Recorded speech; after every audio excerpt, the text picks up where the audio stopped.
ওকে, তো বাচ্চারা সবাই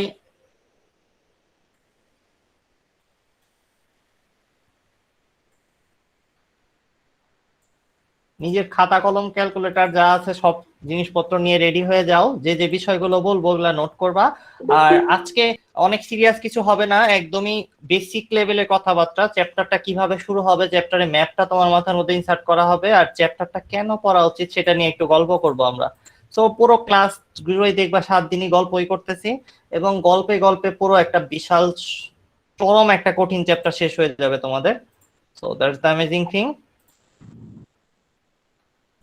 দেখো, আমি তোমাদের এখানে, আচ্ছা, স্ক্রিন শেয়ার করেছি। আমাকে আমাকে এবং স্ক্রিনটাকে দেখা যাচ্ছে? বাচ্চারা কেউ একজন বলো তো। জি জি ভাইয়া। ভাইয়া। জি ভাইয়া দেখা যাচ্ছে। ওকে, দেখো এখানে 4টা সেকশন আমি দেখাই রাখছি। 4টা সেকশনের মধ্যে কি কি আছে সেটা একটু বোঝাচ্ছি তোমাদের। এই সেকশন, এই কালো, পিঙ্ক কালার এবং নীল কালার, এই 3টা সেকশন হলো আন্ডারস্ট্যান্ডিং এর ব্যাপার আছে, মানে বোঝার মতো ব্যাপার আছে। বুঝিয়ে দিলে তুমি পারবা, তোমার মুখস্থ বেশি কিছু করতে হবে না ফর্মুলা গুলা ছাড়া। আমার একটু ল্যাগ করতেছে, বৃষ্টির কারণে একটু ল্যাগ হবে, যাই হোক ওটা সমস্যা নেই। আর এই যে সবুজ কালার দেখা যাচ্ছে, গ্রিন, এগুলা হইলো তোমাদের নিজেদের বাসায় রিডিং করতে হবে, মানে এই সেকশনটা পুরোটাই মুখস্থ সেকশন। এখন যদি ইম্পর্টেন্সের কথা বলো, তাহলে এই 3টা সেকশনই খুবই ইম্পর্টেন্ট, এবং পিঙ্ক কালারের এই অংশটা সব থেকে বেশি ইম্পর্টেন্ট। বোর্ডে গ এবং ঘ তে আসার মতো প্রশ্ন এই জায়গা থেকে আছে। আমি তোমাকে গ ঘর জায়গাগুলা বিশেষভাবে এখন আইডেন্টিফাই করে দেব যে কোথায় থেকে গ ঘ প্রশ্ন আসার সম্ভাবনা সব থেকে বেশি, এইখান থেকে। আর এই জায়গাগুলো থেকে, আর আর বলা যেতে পারে খুবই, আর আর কিছু থেকে না। বেশি বেশি কিছু যদি দেওয়া হয় তাহলে ওটাকে সাজেশন বলে না, ঠিক আছে? ওকে, তো এই যে 4-5টা টপিক দেখাই দিলাম, এখান থেকে হইলো বোর্ডের গ ঘ প্রশ্ন আসার সম্ভাবনা সব থেকে বেশি। অবজেক্টিভ অনেক জায়গা থেকে আসতে পারে, এখান থেকেও আসতে পারে, এখান থেকেও আসতে পারে, এই জায়গা থেকেও কিছু অবজেক্টিভ আসতে পারে।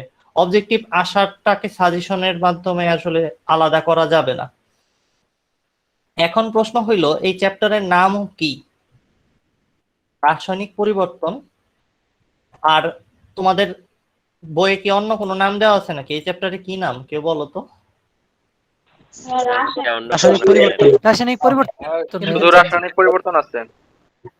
হ্যাঁ, কেমিক্যাল চেঞ্জ। এটাকে আসলে ফান্ডামেন্টালি যদি কেমিক্যাল চেঞ্জ আর কেমিক্যাল চেঞ্জেস, এটাকে মৌলিকভাবে যদি বলো কেমিক্যাল ইকুইলিব্রিয়াম রিলেটেড, কেমিক্যাল ডাইনামিক্সও বলতে পারো, ঠিক আছে? আর কেমিক্যালের জগতে গতি আর কি। তো আমরা যেমন পদার্থবিজ্ঞানে গতিবিদ্যা পড়ি না, ঠিক ওই রকমই জিনিসটা রসায়নের ভিতরে রাসায়নিক বিক্রিয়ার মধ্যে গতি রিলেটেড কথাবার্তা এখানে থাকবে।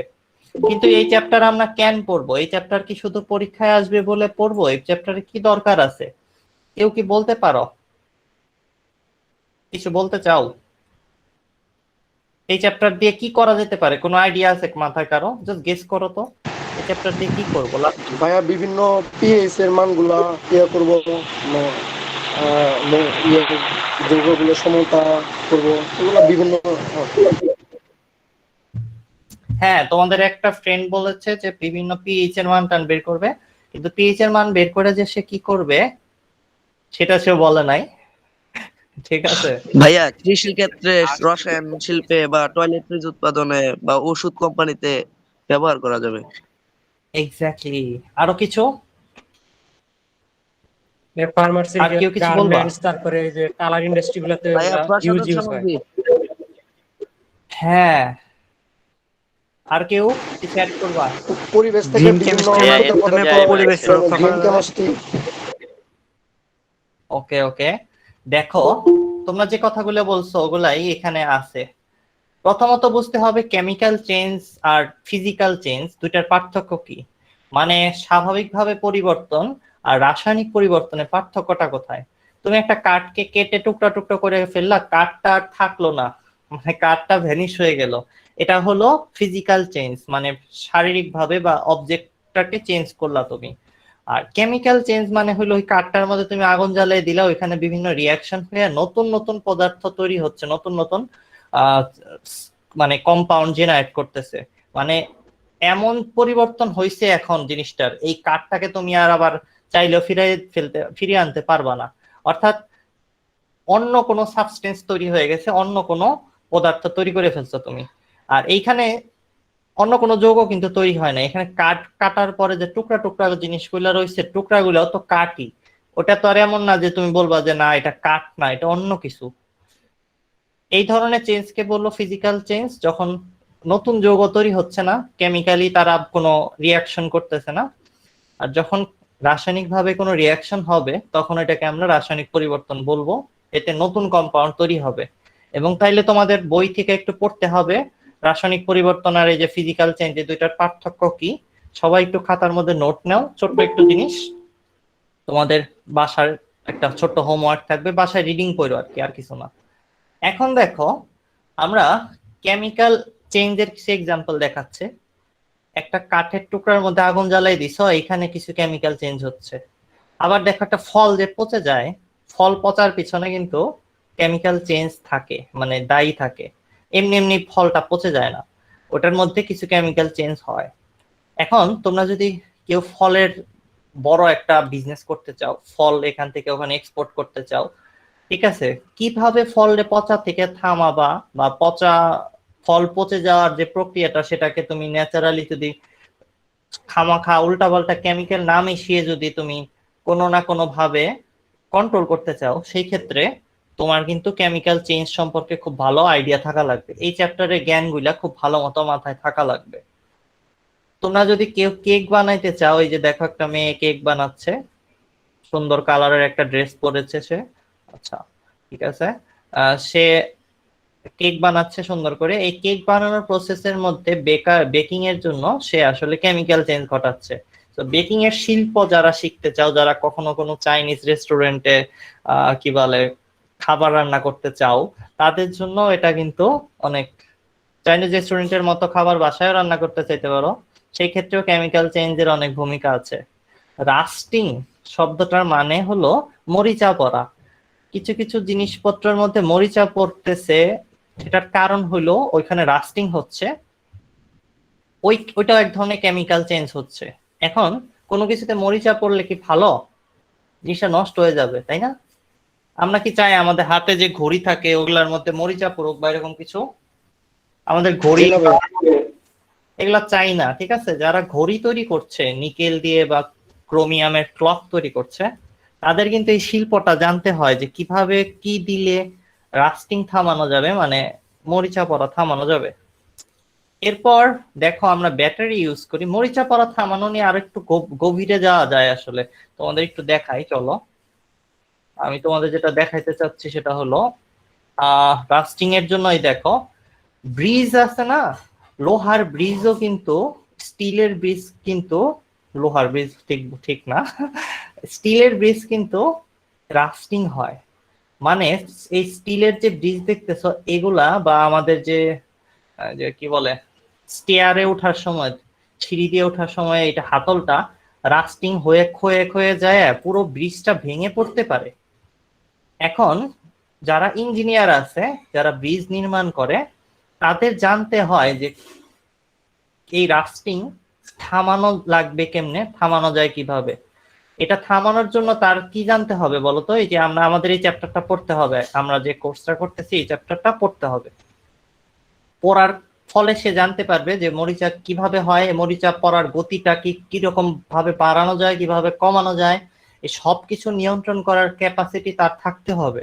তাইলে সে এই ধরনের জিনিসপত্র, এই যে দেখো বিভিন্ন ইঞ্জিন যারা তৈরি করে, ব্রিজ নির্মাণ করে হলো মেকানিক্যালের কেউ না, এইগুলা হলো মেকানিক্যাল ইঞ্জিনিয়াররা তৈরি করে, আর ব্রিজ তৈরি করে সিভিল ইঞ্জিনিয়াররা। আর এগুলা অনেক ইন্ডাস্ট্রি, মেটালজির যারা কাজ করে, শিকলের মতো জিনিসপত্র, এগুলো অনেকেই তৈরি করে। আর এই যে দেখো ব্রিজে মরিচা পড়ে ব্রিজ ভেঙে যাওয়ার মতো অবস্থা হচ্ছে। তো এই চ্যাপ্টারের যে জ্ঞান, এটা তারা তুমি আজকে থেকে এখন থেকে জীবনে যতবারই ব্রিজে উঠবা, কোনো স্টিলের ব্রিজ, এটার মধ্যে যাওয়ার পর তোমার মনে পড়বে যে তুমি এই ব্রিজটা পার হয়ে জীবিত ফিরে যেতে পারতেছ, সেটার পিছনে এই যে আমাদের যে চ্যাপ্টারটা, সেটার একটা অবদান আছে।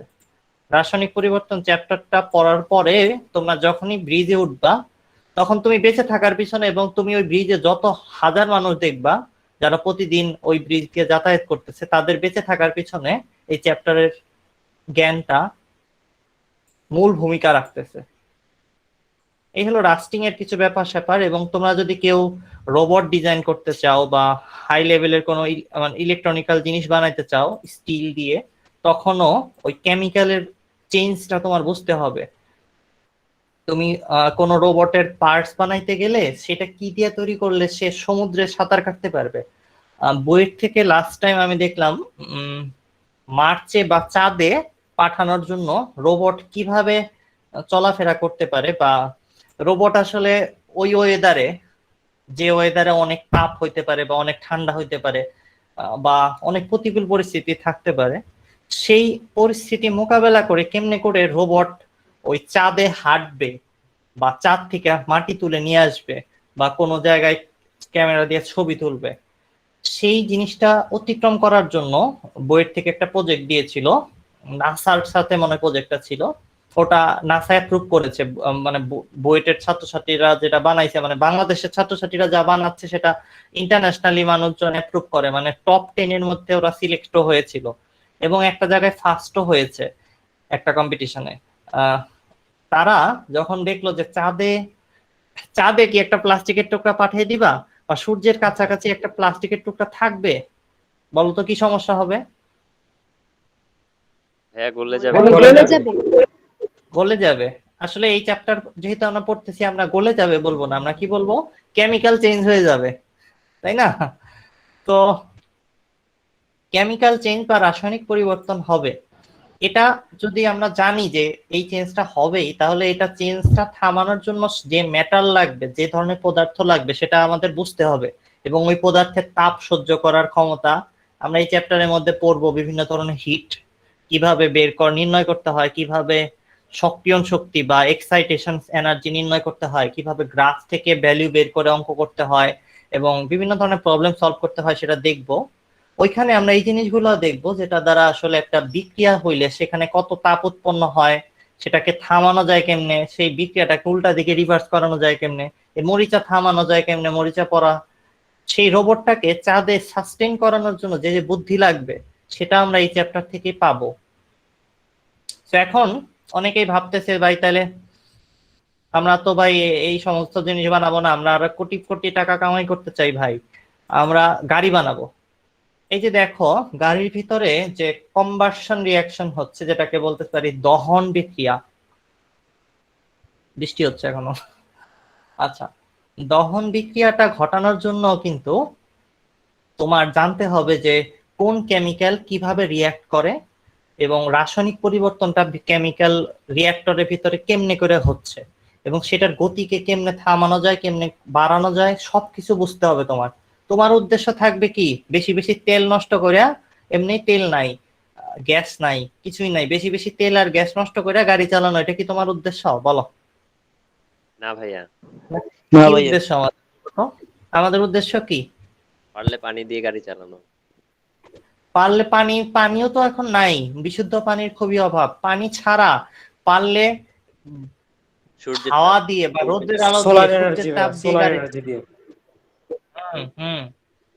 আমাদের উদ্দেশ্য হলো এটা যে চার্জও দেওয়ার এখন ক্ষমতা নাই, তো আমরা আসলে কিছুই ব্যবহার করব না, পানিও নাই, আমরা সূর্যের আলো ব্যবহার করে গাড়ি চালাইতে চাই, মানে মিনিমাম এনার্জি দিয়ে ম্যাক্সিমাম আউটপুট চাই। এখন এটা যদি করতে চাও, তাহলে তোমার জানতে হবে রাসায়নিক পরিবর্তনের খুব ডেপথে যায়, সবকিছু বুঝতে হবে। তারপরে অনেকে আছে, অনেক ইঞ্জিনিয়ার আছে দেখবা ফায়ার অ্যানালাইসিস করে।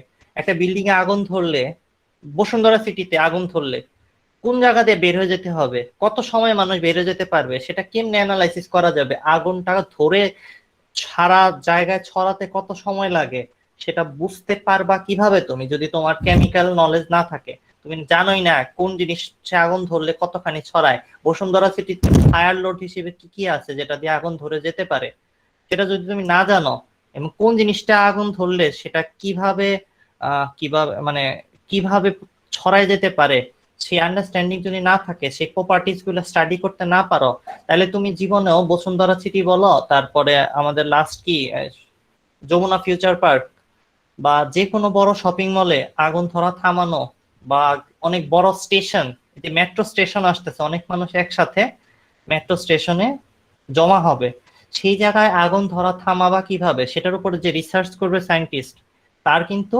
এই চ্যাপ্টারের নলেজ লাগবে। তুমি যদি এখন চিন্তা করো যে না ভাই আমার তো এত নলেজের দরকার নাই, আমার ভাই একটা 100 কোটি টাকার চাকরি দরকার, সেই ক্ষেত্রে তোমাকে টেসলাতে যদি তুমি ঢুকতে চাও, তখনও তোমার এই চ্যাপ্টারের নলেজ কাজে লাগবে। এই চ্যাপ্টারের বেসিক গুলা দিয়েই তোমার খুব ফান্ডামেন্টাল লেভেলে তুমি কম্পিউটার সায়েন্টিস্ট হও বা টেসলার কার মডেল ডিজাইনার হও, সেই ক্ষেত্রে তোমার দেখতে হবে যে ইঞ্জিনটার মধ্যে কত জায়গা দিতে পারবা, কি কেমিক্যাল দিলে ওই ছোট্ট ইঞ্জিনের মধ্যেই ভালো রকমের গাড়ি চালানোর অ্যাবিলিটি তোমার তৈরি করে দিতে পারবা। তো টেসলাতে তোমার যদি 100 কোটি টাকার একটা জব ইলন মাস্ক তোমাকে দেয়, সেটার পিছনেও রহস্য থাকবে যে তুমি এই চ্যাপ্টার বুঝো কি বুঝো না। এখন অনেকে চিন্তা করতেছে ভাই তাহলে তো সব ইঞ্জিনিয়ারদের জন্য এটা দরকার, এরকম মোটেও না। ডাক্তারদের কি কাজে লাগতে পারে সেটা নিয়ে কথা বলবো এখন একটু একটু করে। এই যে দেখো ব্যাটারির মধ্যে কিছু জিনিসপত্র, মানে ডাক্তারদের কাছে যাচ্ছে একটু পরেই, এই যে একটু পরেই ব্যাটারির মধ্যে কেমিক্যাল রিয়াকশন হচ্ছে। ব্যাটারি আমরা চাই কি, আমরা চাই যে আমাদের ফোনটা অনেক ছোট হোক, এক হাতের মধ্যে আটক, এরকম এইটক সাইজের হোক, আবার মানে এক হাতের থেকে ছোট ফোন চাই, আবার স্লিমও হোক, একদম স্লিম চাই। এটা করতে গেলে কি করতে হবে বলো তো? স্লিম ফোন চাই, আবার এক্স্যাক্টলি, দাঁড়াও আমি আর কি বলো তো কি করা দরকার?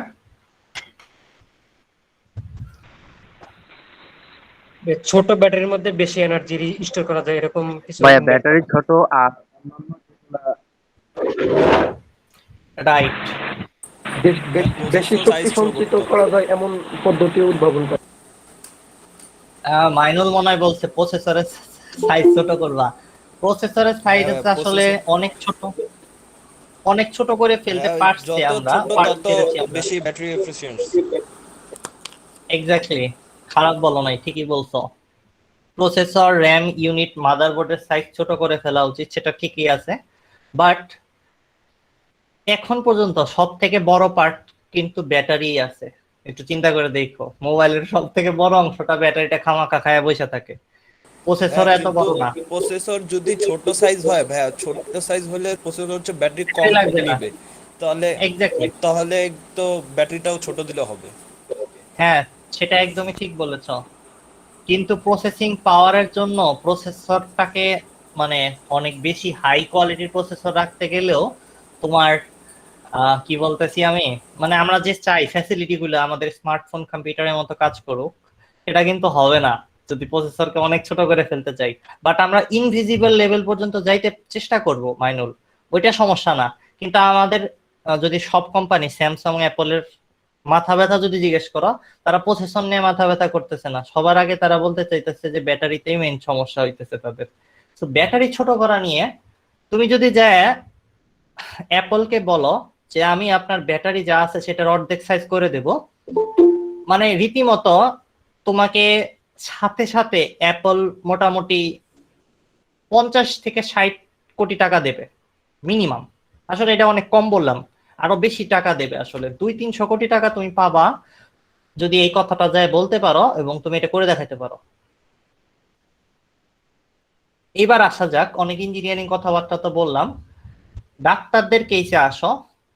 আমি যদি একটু বলি, ফার্মাসিস্ট যখন ওষুধ বানাচ্ছে, ওষুধ বানানো তো একটা শিল্প, রান্নার মতোই। ফার্মাসিস্ট যে ওষুধ বানাচ্ছে, সেই ওষুধ খাইলে মানুষের বডিতে কি ইফেক্ট পড়বে, সেটা তো একটা কেমিক্যাল রিয়াকশন, কেমিক্যাল চেঞ্জ হচ্ছে।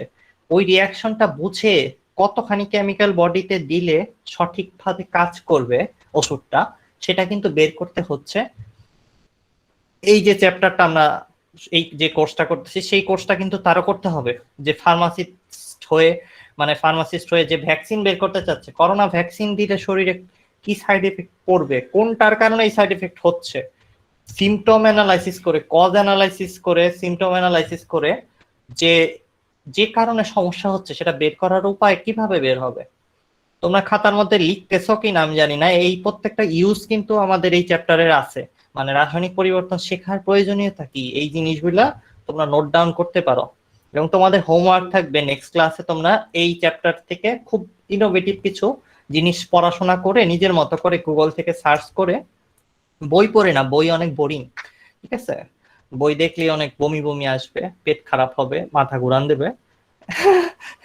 বই আসলে তেমন ভালো জিনিস না, বই পড়তে হবে না। তুমি যেটা করবা সেটা হলো অনলাইন থেকে বিভিন্ন ধরনের ইউজ বের করে একটা ছোট্ট আর্টিকেল লিখবা, 5 লাইন 7 লাইন লিখে তোমার হোমওয়ার্ক জমা দিবা, যে কেমিক্যাল চেঞ্জ বা রাসায়নিক পরিবর্তন কি কাজে লাগে, বিজ্ঞানীদের কি কাজে লাগে, মানুষের জীবনে কি কাজে লাগে। তো আমি যেটা বলছিলাম, করোনা ভ্যাকসিন আবিষ্কার করার জন্য কেমিক্যাল চেঞ্জ খুব ভালো জানতে হবে, যে আবিষ্কার করবে এটা যে প্রত্যেকটা জিনিস কেমিক্যালি ব্যালেন্স করে করে যদি না জানে কি হইতে পারে, সেটা যদি না জানে তারপরে ভ্যাকসিন তোমার বডিতে দেয়, তাহলে হয়ে যাবে তোমার তোমার অবস্থা টাইট হয়ে যাবে। ঠিক আছে, এখন দেখো উদ্ভিদ বিজ্ঞান যেটা তোমরা বলো, মানে কি বলো, প্ল্যান্ট, তারপরে প্ল্যান্টের যে গ্রোথ সেটা বুঝতে গেলে প্ল্যান্ট, হ্যাঁ বলো তো কি বললাম শব্দটা? ভাইয়া উদ্ভিদ বিজ্ঞান হচ্ছে বোটানি। হ্যাঁ বোটানি, প্ল্যান্টের বোটানির একটা বড় অংশই হলো তোমার উদ্ভিদের। কে যেন মিউট করো না, একটু মিউট করো, তোমার এখান থেকে রিপিট আসছে। আচ্ছা দেখো, সূর্য থেকে শক্তি পেয়ে পাতার মধ্যে কি হচ্ছে, যে পাতা ওইখান থেকে শক্তি পাওয়া যাচ্ছে, এই পুরো জিনিসটা একটা কেমিক্যাল রিয়াকশন। তো কেমিক্যাল রিয়াকশন না বুঝলে তুমি আসলে উদ্ভিদ বিজ্ঞানের এবং কৃষি ক্ষেত্রে কোনো ধরনের ইনোভেশন তুমি আনতে পারবা না। কৃষির ক্ষেত্রে চিন্তা করো, আর ঢাকা ভার্সিটিতে অনেক পপুলার একটা সাবজেক্ট আছে এবং অনেক জায়গায় এখন আছে, সেটা হলো জেনেটিক্যাল ইঞ্জিনিয়ারিং। তুমি যদি একটা গাছের মধ্যে, ধরো একটা ফুল গাছের একটা বৈশিষ্ট্য নিয়ে তুমি একটা নিম গাছের মধ্যে লাগিয়ে দিলা, ওই গোলাপ ফুল গাছের বৈশিষ্ট্যটা নিম গাছের সাথে মিক্স করার কারণে নিম গাছের নিম ডালের পাশাপাশি গোলাপ ফুলও হবে। এইরকম পরিবর্তন করা সম্ভব জেনেটিক্যাল ইঞ্জিনিয়ারিং এর দ্বারা। জেনেটিক্যাল ইঞ্জিনিয়ারিং এর দ্বারা আরো কিছু করা যেতে পারে। ধরো ডারউইন বলছে যে মানুষ বানরই ছিল, এখন মাইনুল চিন্তা করলো আমাদের যে বানর হয়ে যাই, আর মানুষ থেকে কি করব, ঠিক আছে, তামিল নায়কটা সবাই বানরের মতো লাফালাফি করে। এখন যদি মাইনুল চায়, মাইনুল নিজের বডির মধ্যে কিছু জেনেটিক্যাল ইঞ্জিনিয়ারিং করে তার একটা লেজ হওয়ার ব্যবস্থা করতে পারে। হ্যাঁ, তোমরা যদি যারা বানর হয়ে যেতে চাও তারা চাইলে এ ধরনের রাসায়নিক পরিবর্তন নিজের মধ্যে করতে পারো। এটার জন্য তোমার কেমিক্যাল চেঞ্জ এই চ্যাপ্টারে জ্ঞান লাগবে। জেনেটিক্যাল ইঞ্জিনিয়ারিং করতে গেলেও তোমার জেনেটিক্যাল কি চেঞ্জ হতে পারে, ওই জিনিসগুলো তো কেমিক্যালের মতো বিহেভ করবে। আমরা যখন ডিএনএ স্ট্রাকচার বলি, ডাবল হেলিক্স বলি, ওয়াটসন ক্রিক মডেল বলি, তখন অ্যাডিনিন গুয়ানিনের সাথে কিভাবে কোল্যাপস করে কিভাবে বন্ডগুলো ক্রিয়েট করতেছে, সেটা কিন্তু তোমার কেমিক্যাল রিয়াকশন না জানলে তুমি ঘটাইতে পারবা না, এবং জেনেটিক্যাল ইঞ্জিনিয়ারিং এরও তোমার ক্যারিয়ার কোনোদিন করতে পারবা না। জেনেটিক্যাল ইঞ্জিনিয়ারিং বাংলাদেশে সম্ভব মানুষের ক্ষেত্রে জেনেটিক্যাল ইঞ্জিনিয়ারিং 100% সম্ভব, কিন্তু এটা বেআইনি। ঠিক আছে, আই থিংক তুমি বুঝতে পারছো। ভাইয়া মিউটেশন এটা মানুষের ক্ষেত্রে হচ্ছে ইলিগাল? মানুষের ক্ষেত্রে ইলিগাল, এক্স্যাক্টলি। তুমি এই কারণে করতে পারো না, মানুষকে ক্লোন করে মানুষের মতো আরেকটা মানুষ বানাতে পারবা। তুমি আমার বডি থেকে ক্লোনিং জিন ব্যবহার করে তুমি চাইলেই আমার বডি থেকে একটা সেল নিয়েই তুমি আমার মতো আরেকটা মানুষ বানিয়ে ফেলতে পারবা, যেটা আমার মতো দেখতে হবে, আমার মতো জড়োয়া হবে, এটা আমার থেকে তার রোগ প্রতিরোধ ক্ষমতা অনেক কম হবে। ঠিক আছে, সম্পূর্ণ আমার মতো দেখতে হবে, আমার একটা ক্লোন বানাইতে পারবা তুমি।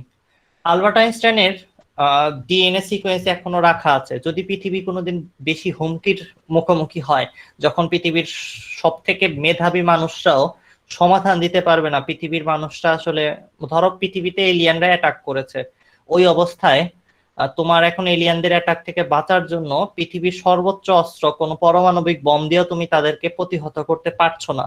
তখন পৃথিবীর হইতে পারে যে সব থেকে বড় মেধাবী মানুষটার দরকার পড়লো। সেই জন্য তখন যদি প্রয়োজন হয়, খুব বিপদে পড়লে, আমরা আলবার্ট আইনস্টাইনের ক্লোন করে আলবার্ট আইনস্টাইনকে আবার ফিরিয়ে আনবো সামনে।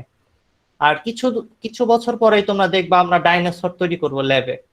ডাইনোসর তৈরি করার জন্য আমাদের লাগবে কি লাগবে, এই চ্যাপ্টারে জ্ঞানী লাগবে, কেমিক্যাল চেঞ্জ বুঝতে হবে, এবং ডাইনোসরের যে জেনেটিক সিকোয়েন্স আছে সেটাকে ক্লোন করে আবার ডাইনোসরকে ফিরিয়ে আনতে পারবো।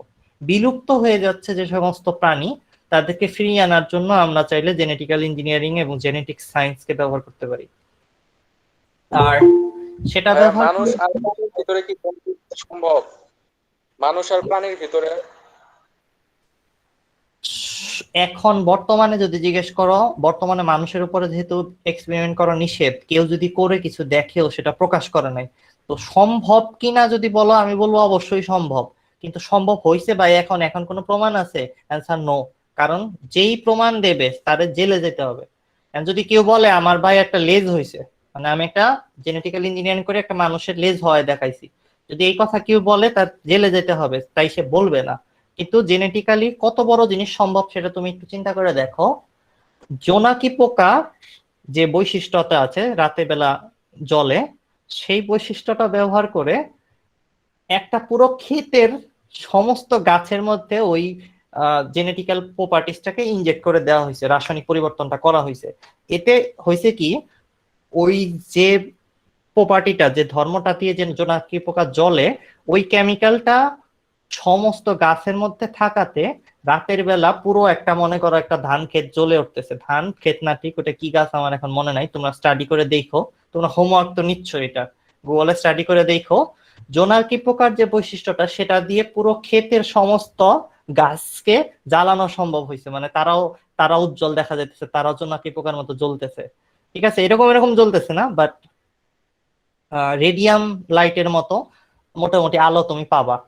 তো এখন দেখো, একটা পোকার বৈশিষ্ট্য একটা গাছের মধ্যে যদি যাইতে পারে, তাহলে একটা বানরের বৈশিষ্ট্য তোমার মধ্যে আনা কি খুব অসম্ভব হবে? এই কারণে আমি বললাম সম্ভব। কথাটা কি ধরতে পারছো আমার অবসনারা? বুঝতে পারছি। আচ্ছা আচ্ছা, ঠিক আছে। এখন দেখো আরেকটু, এগুলা তো জেনেটিক্যাল ইঞ্জিনিয়ারিং এর ব্যাপার স্যাপার হইলো। এখন অনেকটা মেডিকেল সায়েন্সে ডাক্তার হবে, এফরন পরে ডাক্তার হইতে চায়, তারা বলবে যে ভাইয়া আপনি ফাইজলামি করতেছেন ভাই, রাস্টিং দেখাইলেন, ইঞ্জিনিয়ার গো গাড়ি বানাইতে দেখাইলেন ভাই, সবাই কয়েকজন আমাদের এখান থেকে ভাই টেসলাতে ভাই 100 কোটি টাকা পেয়ে গেল, আমরা কি দোষ করলাম ভাই? আমরা ডাক্তাররা কি দোষ করলাম ভাই? হ্যাঁ, ডাক্তাররা দোষ করো নাই, ডাক্তারদের জন্য এই চ্যাপ্টারে অনেক বড় জিনিস আছে। যত বেদনা শরীরে হয়, এই যে হাতের একটা জায়গায় জয়েন্টে জয়েন্টে ব্যথা বলে না, ঠিক আছে, ডাক্তারদের কাছে, ডাক্তারদের ছেলে মেয়েরা গাড়িতে ঘুরেই হলো এই রোগীদের টাকায়, ঠিক আছে। তো একজনের কোমর ব্যথা, একজনের মাজা ব্যথা, একজনের এনে ব্যথা, উনে ব্যথা, লিভারে ব্যথা, কিডনিতে ব্যথা, গ্যাস্ট্রিকের ব্যথা, তারপরে হাড়ে ব্যথা, বোন ডেনসিটির ব্যথা, কি জানো বিভিন্ন কোম্পানি বোন জয়েন্টে জয়েন্টে ব্যথা, পয়েন্টে পয়েন্টে ব্যথা ভাইয়া। হ্যাঁ, জয়েন্টে জয়েন্টে। আরে আমি তো টিভি অ্যাড দিতে চাইতেছি, যে ওই যে বলে না 40 বছরের পরে বোন ডেনসিটি লো হয়ে যায়, হ্যান হয়ে যায়, ত্যান হয়ে যায়, এইগুলা বেচতেও আসলে এই সমস্ত আটা ময়দা বেচার জন্য আসলে মানুষের ব্যবহার করতে হয়। দেখো এখানে একটা কথা লেখা রয়েছে, ইউরিক অ্যাসিড ক্রিস্টালস। মানে কি? মানে তোমার শরীরে যেখানেই ব্যথা হবে সেখানে একটা ঘটনা ঘটতেছে। কি ঘটনা ভাই? ঘটনা হইলো, আমার যদি হাতের এই জায়গায় ব্যথা করে, কোনো একটা জায়গায় ব্যথা করে একটা জয়েন্টে, দ্যাট মিনস ওই জয়েন্টে এসিড ক্ষারের সাম্যাবস্থায় বা ঝামেলা হইছে। ইংলিশ ভার্সনে যারা আছো তাদের বলতেছি, এসিড বেস নিউট্রালাইজেশন রিঅ্যাকশন, প্রশমন বিক্রিয়া যেটাকে বলি বাংলায় আমরা, সেটাই ঝামেলা হইছে। কোনো কারণে হাতের এই জয়েন্টে কোথাও ব্লাডে এসিড বেড়ে গেছে। এসিড বাড়লে বা লবণের কোনো হইলে, মানে লবণ কোথাও রক্তের সাথে মিশলে কি হয় এটা তোমরা বুঝবা। তোমরা কেউ কেটে গেলে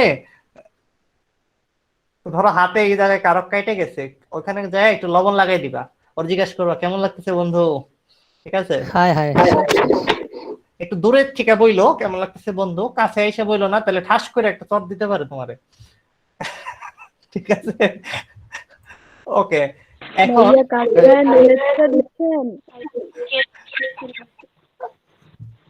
মিম্মা কেমন আছো?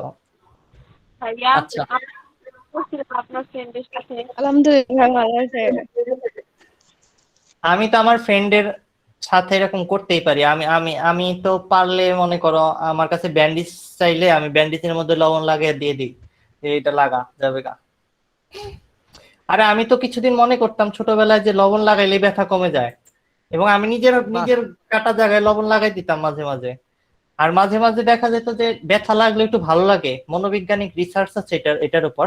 মানুষ তোমার যদি একটা হাত কোথাও একটু ছোটখানি কেটে যায়, তুমি দেখবা তুমি একটা আরাম বোধ করতেছো, এখানে অনেক এরকম এরকম চোখ বন্ধ করে আরাম ফিল করে। ব্যথা করতেছে না, তাও এখানে খুঁচায় ব্যথা বাড়ানোর চেষ্টা করতেছে। তোমাদের অনেকেই এই কাজ করো, আমিও করি, তোমরা জানো কিনা আমিও করি। জি ভাইয়া। তাই না? আমার জি যদি ভাইয়া। কোথাও ব্যথা লাগে, ঠিক আছে, দেখলাম যে শুকিয়ে যাচ্ছে বা মানে ঠিক হয়ে গেছে, তো আমি চেষ্টা করি যে যদি লবণ লাগে ওইটার মধ্যে কোনো একটা ঝামেলা করা যায়, তাহলে দীর্ঘদিন একটু ব্যথাটার আনন্দ নেওয়া যাবে। ব্যথার মধ্যে কিন্তু আনন্দ আছে। এটার উপরে গবেষণা করেছিল আই থিঙ্ক হার্ভার্ড অথবা কেমব্রিজে। গবেষণাটা ছিল এরকম যে মানুষ যেখানে ব্যথা পায় সেখানে আহ আরামের বা নার্চারিং অনুভূতি যেটাকে বলে, এখানে কেটে গেছে, এখানে ধরো কেউ আদর করে দিচ্ছে, সেই আদরের সময় মানুষ মনে মনে বেশি ফিয়ার এক্সপেক্ট করে, মানে বেশি ব্যথা লাগবে এটা এক্সপেক্ট করে। কিন্তু সে মনে মনে চিন্তা করছে যে 100 ব্যথা করবে, মানে কোয়ান্টিটেটিভলি চিন্তা করো, সে ভাবছে যে 100 পরিমাণ ব্যথা হবে, কিন্তু হাত দেওয়ার পর আসলে ব্যথা হইতেছে 20 পরিমাণ। তাইলে 80 পরিমাণ ব্রেনে ডোপামিন সৃষ্টি হবে, মানে ব্রেনে ড্রাগ সৃষ্টি হবে। এই যে ব্রেনের এই কি বললাম, এটাও কিন্তু এই চ্যাপ্টারের অংশ। রাসায়নিক পরিবর্তন ব্রেনে আনন্দ সৃষ্টি হওয়ার ঘটনাটা হলো ব্রেনে একটা রাসায়নিক পরিবর্তন হচ্ছে, যেটাকে ডোপামিন ক্রিয়েশন বলতেছি আমরা। ডোপামিন, সেরিটোসিন, তারপরে আরো কিছু কেমিক্যাল আছে যেটা মনোবিজ্ঞান যারা পড়তে চাও বা মনোবিজ্ঞানী হতে চাও তাদের এই জিনিসগুলা শিখতে হয়। মস্তিষ্কে কোন কোন কেমিক্যাল তৈরি হয়, মানুষ সেক্স ফিল করলে তার ব্রেনের এবং বডিতে টেস্টোস্টেরন লেভেলের চেঞ্জ আসে, এবং এই চেঞ্জ গুলো কিভাবে কন্ট্রোল করা যায়, যারা যৌন মনস্তত্ত্ব পড়তে চায় তাদেরও শিখতে হয়, এবং যারা গাইনোকোলজিস্ট মানে গাইনি ডাক্তার হতে চাও তারাও তাদের এই জিনিসগুলো শিখতে হবে। এবং তাদের শরীরে কোনো যে রোগী এসে বলবে আমার এই সমস্যা হচ্ছে, সেটা দেখে তোমার একজন রোগী এসে বলবে যে আমার এই যে সামথিং কি বলে আমার কি বলে তোমার আমার বাচ্চার এই সমস্যা হচ্ছে বা আমার বাচ্চা হচ্ছে না, বা এই ধরনের চিকিৎসা যারা করতে চাও তাদেরকে বুঝতে হবে প্রথমত সেক্স রিলেটেড যত হরমোন আছে সবগুলার কেমিক্যাল চেঞ্জ বা রাসায়নিক পরিবর্তন তোমার খুব ভালো মতো জানা থাকতে হবে। মামুন কি কও? ভাই রিমুভ করে দিয়েছে আগের একটা জিমেল আইডি। আচ্ছা, প্রথমত বলি এখানে অনেক স্টুডেন্ট, তো তোমাদের অনেকেই রিমুভ হয়ে যেতে পারো গুগল দ্বারা। তোমরা মনে করো না যে আমাদের টিম থেকে কেউ রিমুভ করে দিছে। ভাই কেউ করে দিয়েছে মনে হয়, এখন আরেকটাতে জয়েন। না না মামুন রিমুভ করবে না জেনারেলি, এটা করার কথা না কেউই। আচ্ছা, কে যেন হ্যান্ড রেজ করছো, বলো। মিম বলো, নাফিসা বলো, কিছু বলবা? হাত তুলছো কে রে? আরিফ বলো। আচ্ছা ভাইয়া, বুয়েটে কি জেনেটিক ইঞ্জিনিয়ারিং কোনো আছে সাবজেক্ট? মিউট হও বলতেছি। বুয়েটে জেনেটিক ইঞ্জিনিয়ারিং এর কোনো সাবজেক্ট নাই, কিন্তু বায়োমেডিক্যাল ইঞ্জিনিয়ারিং আছে, মেডিকেল সায়েন্স এবং বায়োটেকনোলজিকে ইনক্লুড করে। ডাক্তাররা যে সমস্ত মেশিন ইউজ করে অপারেশনের জন্য, তো এখন ডাক্তার মেশিন ছাড়া কিছু ইউজ করে না। সামথিং একটা ডাক্তার একটা প্রেসক্রিপশন লিখতে তোমাকে বলবে ব্লাড টেস্ট করে আসো, মানে রাসায়নিক পরিবর্তন বুঝে আসো। তো কেমিক্যাল চেঞ্জ এবং ওই ব্লাড টেস্টের মেশিনটাও তো ইঞ্জিনিয়ারের বানানো লাগতেছে। তাই বইটা বায়োমেডিক্যাল ইঞ্জিনিয়ারিং আছে, বাট জেনেটিক ইঞ্জিনিয়ারিং এখনো বইটা নাই। জেনেটিক ইঞ্জিনিয়ারিং ল্যাবও নাই বইটা ভালো মতো। আর বায়োমেডিক্যালে খুব হাতে গোনা কয়েকটা ছাত্রছাত্রী নেওয়া হয়, বেশি স্টুডেন্ট ঢোকে না। আমি যেখানে ছিলাম, কোনখানে ছিলাম, ব্রেনে যে কেমিক্যাল রিয়াকশন হচ্ছে সেটা বুঝতে গেলেও তোমার এই চ্যাপ্টারের জ্ঞানটা লাগতেছে, এবং সেক্সুয়াল যত ধরনের কেমিক্যাল আছে সেই সব কিছুর উপরে তোমার স্টাডি করতে গেলে এগুলো লাগতেছে। এবং হাড় থেকে শুরু করে মানুষের যেখানেই ব্যথা হোক, যেটা বলছিলাম আমি, কারো কেটে গেলে ওইখানে লবণ লাগিয়ে দিলে সে অনেক কষ্ট পাবে। সো বেসিক্যালি ব্যথাটা ওই জিনিসটাই, হাড়ের ভিতরে ব্যথা হচ্ছে কারণ হইলো ওইখানে কেউ লবণ লাগাই দিচ্ছে। মানে ওইখানে যে পরিমাণ এসিড থাকার কথা, ওই ওই যে পরিমাণ এসিড রক্ত সহ্য করতে পারে, ব্লাডকে, হিউম্যান ব্লাডকে বলা হয় বাফার সলিউশন। সবাই একটু এই কথাটা নোট করো খাতার মধ্যে, মানুষের রক্ত একটা বাফার সলিউশন, বাফার দ্রবণ। Human blood is a buffer solution. মানুষের রক্ত একটি বাফার দ্রবণ। সবাই লিখে ফেলো, কেউ যদি মিস করে ফেলো আবারও বলতেছি যে লেখো আর কি, human blood is a buffer solution. এই বাফার সলিউশন বা বাফার দ্রবণের মধ্যে কি কারণে অ্যাসিড তৈরি হতে পারে, কিভাবে অ্যাসিডকে নিউট্রিলাইজ করতে পারবা। ডাক্তার আসলে রোগীকে ব্যথার ওষুধ দেয় না, সে আসলে দেখে অ্যাসিড বাড়ছে না ক্ষার বাড়ছে, কোনটা বাইরে গেছে, কোন ঝামেলাটা হয়েছে। সো অ্যাসিড যদি বাইরে যায় থাকে তাহলে ক্ষারীয় কোনো কিছু খাওয়ায়া ব্লাডের মধ্যে ওই ক্ষারের পরিমাণ বাড়ায় তোমার অ্যাসিডটাকে নিউট্রালাইজ করতে হবে। এই ক্ষেত্রে তোমার আঙ্গুলে ব্যথা হোক, ঘাড়ে ব্যথা হোক, যেখানেই ব্যথা হোক, ব্যথাটা চলে যাবে। কারণ অ্যাসিড ক্ষার একটা আরেকটাকে, অ্যাসিড বেজ একটা আরেকটাকে নিউট্রালাইজ করে দেবে। এই ছোট্ট জিনিসটা দিয়ে ডাক্তার চিকিৎসা করতেছে, খুবই চমৎকার কিন্তু। এরপরে আসো তোমরা যারা আরো ডেপথে যাইতে চাচ্ছ, পাকস্থলীতে খাবার পচন থেকে শুরু করে পুরো যে ডাইজেস্টিং প্রসেস, যেটাকে বলে হয় কি বলে পরিপাক প্রক্রিয়া, সেই প্রক্রিয়াটার প্রত্যেকটা স্টেপে, প্রত্যেকটা স্টেজে কেমিক্যাল রিয়াকশন হচ্ছে না বাচ্চারা?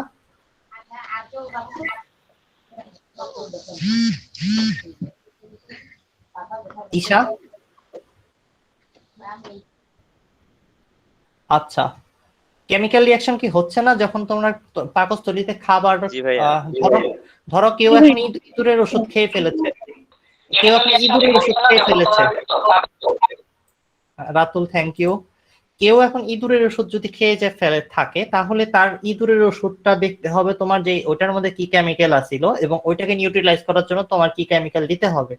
এই জিনিসগুলোর জন্য তোমাদের যে সূত্র আছে, এবং ব্লাডের বাফার সলিউশনের উপর অঙ্ক করা শিখবো আমরা, কেমনে করে একটা বাফার সলিউশন তৈরি করতে হয়, কেমনে করে ব্লাড অ্যাসিড এবং বেসকে মোটামুটি পরিবর্তন হইলেও ব্যালেন্স করে নিতে পারে। মানুষের শরীরে ব্যথা হয় না কিন্তু কথায় কথায়, আমরা বিভিন্ন কিছু খাইয়ে ফেলতেছি, কেক খাচ্ছি, কোকা কোলা খাচ্ছি, 7 আপ খাচ্ছি, স্প্রাইট খাচ্ছি, তাই না, কত কিছুই খাচ্ছি। এই যে অ্যাসিড গুলো আমাদের ভেতর ঢুকতেছে, সেগুলো ব্যালেন্স করার জন্য ব্লাডের নিজস্ব কিছু টেকনোলজি আছে, সেটাই বাফার সলিউশনের মেকানিজমে আমরা শিখবো। অত্যন্ত ইম্পর্টেন্ট, বোর্ডে আসার মতো প্রবলেম, সবাই লেখো খাতার মধ্যে, বাফার দ্রবণের কৌশল বা মেকানিজম অফ বাফার সলিউশন। এটা বোর্ডে ঘ নম্বরের চলে আসে, এত ইম্পর্টেন্ট একটা টপিক।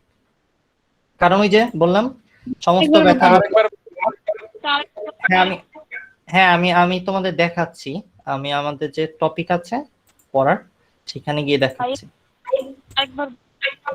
হ্যাঁ তোমাদের আরেকবার বলবো, আরো অনেকবার বলবো, চিন্তা করার কিছু নেই, দাদা আমি দেখাবোই। এই যে দেখো আমি তোমাদের এইখানে দাগ দিয়ে দিচ্ছি, বাফার দ্রবণের ক্রিয়া কৌশল লেখা রয়েছে, mechanism of buffer solution.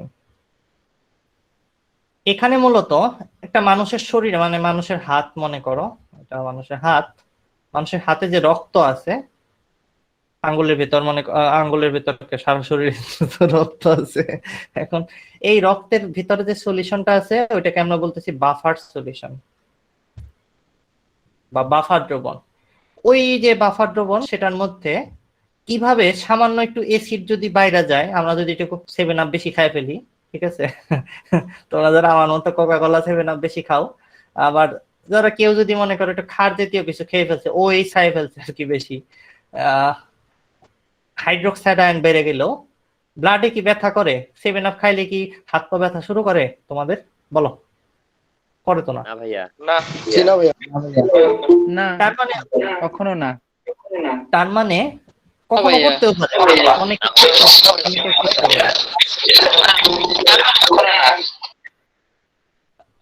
Mute রাখো নিজেকে সবাই, অনেক নয়েজ হয়।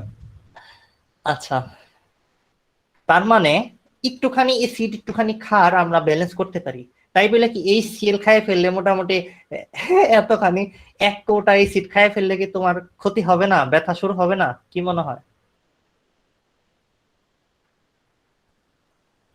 অ্যাসিড নিয়ে যেহেতু কথা বলছিলাম সেটা একটু দেখানো দরকার। আচ্ছা, ব্যথা কিন্তু শুরু হয় না। ব্যথা শুরু হয় না তার মানে কি? মানে হলো আমাদের রক্ত এমন একটা দ্রবণ যেটা সামান্য একটু অ্যাসিড, সামান্য একটু ক্ষার ব্যালেন্স করতে পারে। আচ্ছা, আমার নেটওয়ার্ক লস্ট হয়ে গেছে এখান থেকে। বা আমার তো ভালোই দেখা যাচ্ছে। এই পোজে একটা ছবি তুলে ফেলো তো কেউ। হ্যাং হয়ে গেছি আমি। আচ্ছা, সবাই কি আমার কথা শুনতে পাচ্ছ বাচ্চারা? জি ভাইয়া। জি ভাইয়া। শুনতে পাচ্ছি। ওকে ওকে, আমি আসতেছি, সমস্যা নাই।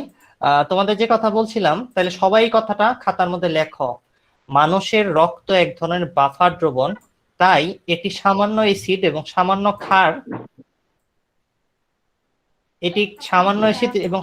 ক্ষার কি করতে পারে? সহ্য করতে পারে বা নিজের মধ্যে নিউট্রালাইজ করতে পারে। সবাই এই কথাটা লিখতে পারছো? কল্পনা কল্পনা আনমিউট করে কথা বলবে। জি ভাইয়া। আবার আচ্ছা, কথাটা রিপিট করতেছি। রিপিট করে। তাসফিয়া বলতেছি, শোনো। বাফার সলিউশন বা বাফার দ্রবণের মূল বৈশিষ্ট্য হলো এটার মধ্যে সামান্য অ্যাসিড, সামান্য ক্ষার যোগ করলে এটার মধ্যে তেমন কোনো পরিবর্তন আসে না। মানে এটা অ্যাসিডিক হয়ে যায় না, অম্লীয় হয়ে যায় না, অথবা বেসিক বা ক্ষারীয় হয়ে যায় না। কথাটা বুঝছো? বাফার দ্রবণের মূল ধর্ম এটা। তার মানে মানুষের রক্ত ওই রকম একটা সলিউশন যেটার মধ্যে সামান্য কোকা কোলা খাইলেও ঝামেলা হয় না, সামান্য লবণ খাইয়ে ফেললেও ঝামেলা হয় না। তো মানুষের রক্ত এক ধরনের বাফার সলিউশন বা বাফার দ্রবণ, যাতে সামান্য অ্যাসিড, সামান্য ক্ষার যুক্ত করলেও তেমন কোনো পরিবর্তন লক্ষ্য করা যায় না। এটা লিখে দেবো তোমাদের বই, আমাদের কোর্স বুক আছে, এটার মধ্যে তোমরা পেয়ে যাবা। ভাই একটা প্রশ্ন আহসান প্রশ্ন করো। হ্যাঁ ভাই। ভাইয়া প্রশ্নটা হচ্ছে, মানুষের রক্তে যে জমাট বাঁধে, এই জমাট বাঁধার পিছনে কি অ্যাসিড বা ক্ষারের প্রভাব আছে নাকি অন্য কোনো রিঅ্যাকশন আছে, কেমিক্যাল? মানুষের রক্ত জমাট বাঁধার পিছনে আরো অনেক কেমিক্যালের আছে, কি জানো? তোমার কি বলে, শ্বেত রক্তকণিকার হলো থ্রম্বোসাইটের যে কেমিক্যাল রিয়াকশন, রক্ত জমাট বাঁধার পিছনে শুধু অ্যাসিড ক্ষার দায়ী না, এবং আরো ভালো রকমের জিনিস। মানে মানুষের রক্ত দিয়ে কিন্তু একটা প্লাস্টিকের একটা পুতুল বানানোর মতো করে মানুষের রক্ত কাজ করতে পারে। তোমরা কেউ কি জানো কিনা একটা মানুষ নিজের রক্ত দিয়ে আলবার্ট আইনস্টাইনের একটা টয় বানাইছিল? তোমরা কি জানো কেউ? জিনিসটা দেখি আমরা গুগলে সার্চ দিয়ে, তাহলে তোমার প্রশ্নটার উত্তর তুমি পেয়ে যাবা এখনই। আইনস্টাইন আইনস্টাইন আচ্ছা, আলবার্ট আইনস্টাইন তো ছিলই। আলবার্ট আইনস্টাইন দিয়ে সার্চ করি। আইনস্টাইন ব্লাড ডামি লিখি, পাওয়া যায় কিনা আমি জানি না। আমি পেপারে দেখছিলাম ছবিটা, মানে জিনিসটা, পুতুলটা যেটা বানাইছে আর কি, রক্তের তৈরি টোটাল জিনিসটা। আচ্ছা, ধরো কিছু একটা ভুল লিখতেছি। ব্লাড ডল লিখি তো, পাই কিনা। পেপারে ছিল, আর ব্লাড ডল বেড়ে গেছে, আইনস্টাইন বেড়ে নাই। ভূতের কি চলে আসছে। আলবার্ট আইনস্টাইন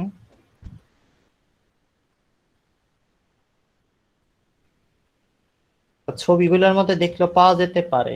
হয়েছে কি, ছোট মোম যেমন পদার্থ, একটা মোম দিয়ে দিয়ে কিছু মানুষও বানানো যায়। মোমের মূর্তি আছে, তোমরা জানো, শাহরুখ খানের। তারপরে আর কার কার আছে বলো তো, জানো না?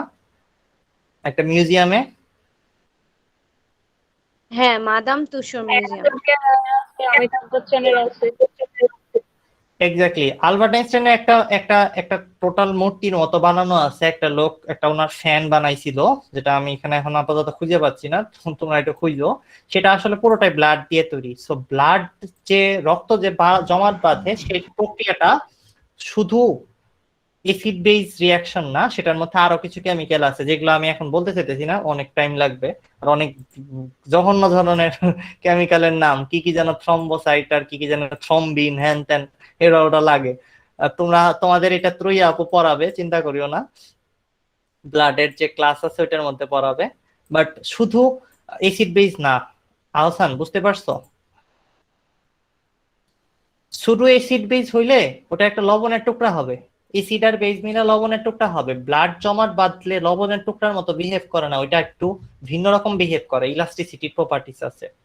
হাসান তুমি কি বুঝতে পারছো? যেহেতু মানুষ বানানো যাচ্ছে রক্তের গোল্লা দিয়ে, রক্ত জমাট বাঁধা জিনিস দিয়ে, তার মানে ওইটা শুধু অ্যাসিড বেস না। বুঝছো না হাসান কথাটা? ভাইয়া বুঝতে পারছেন।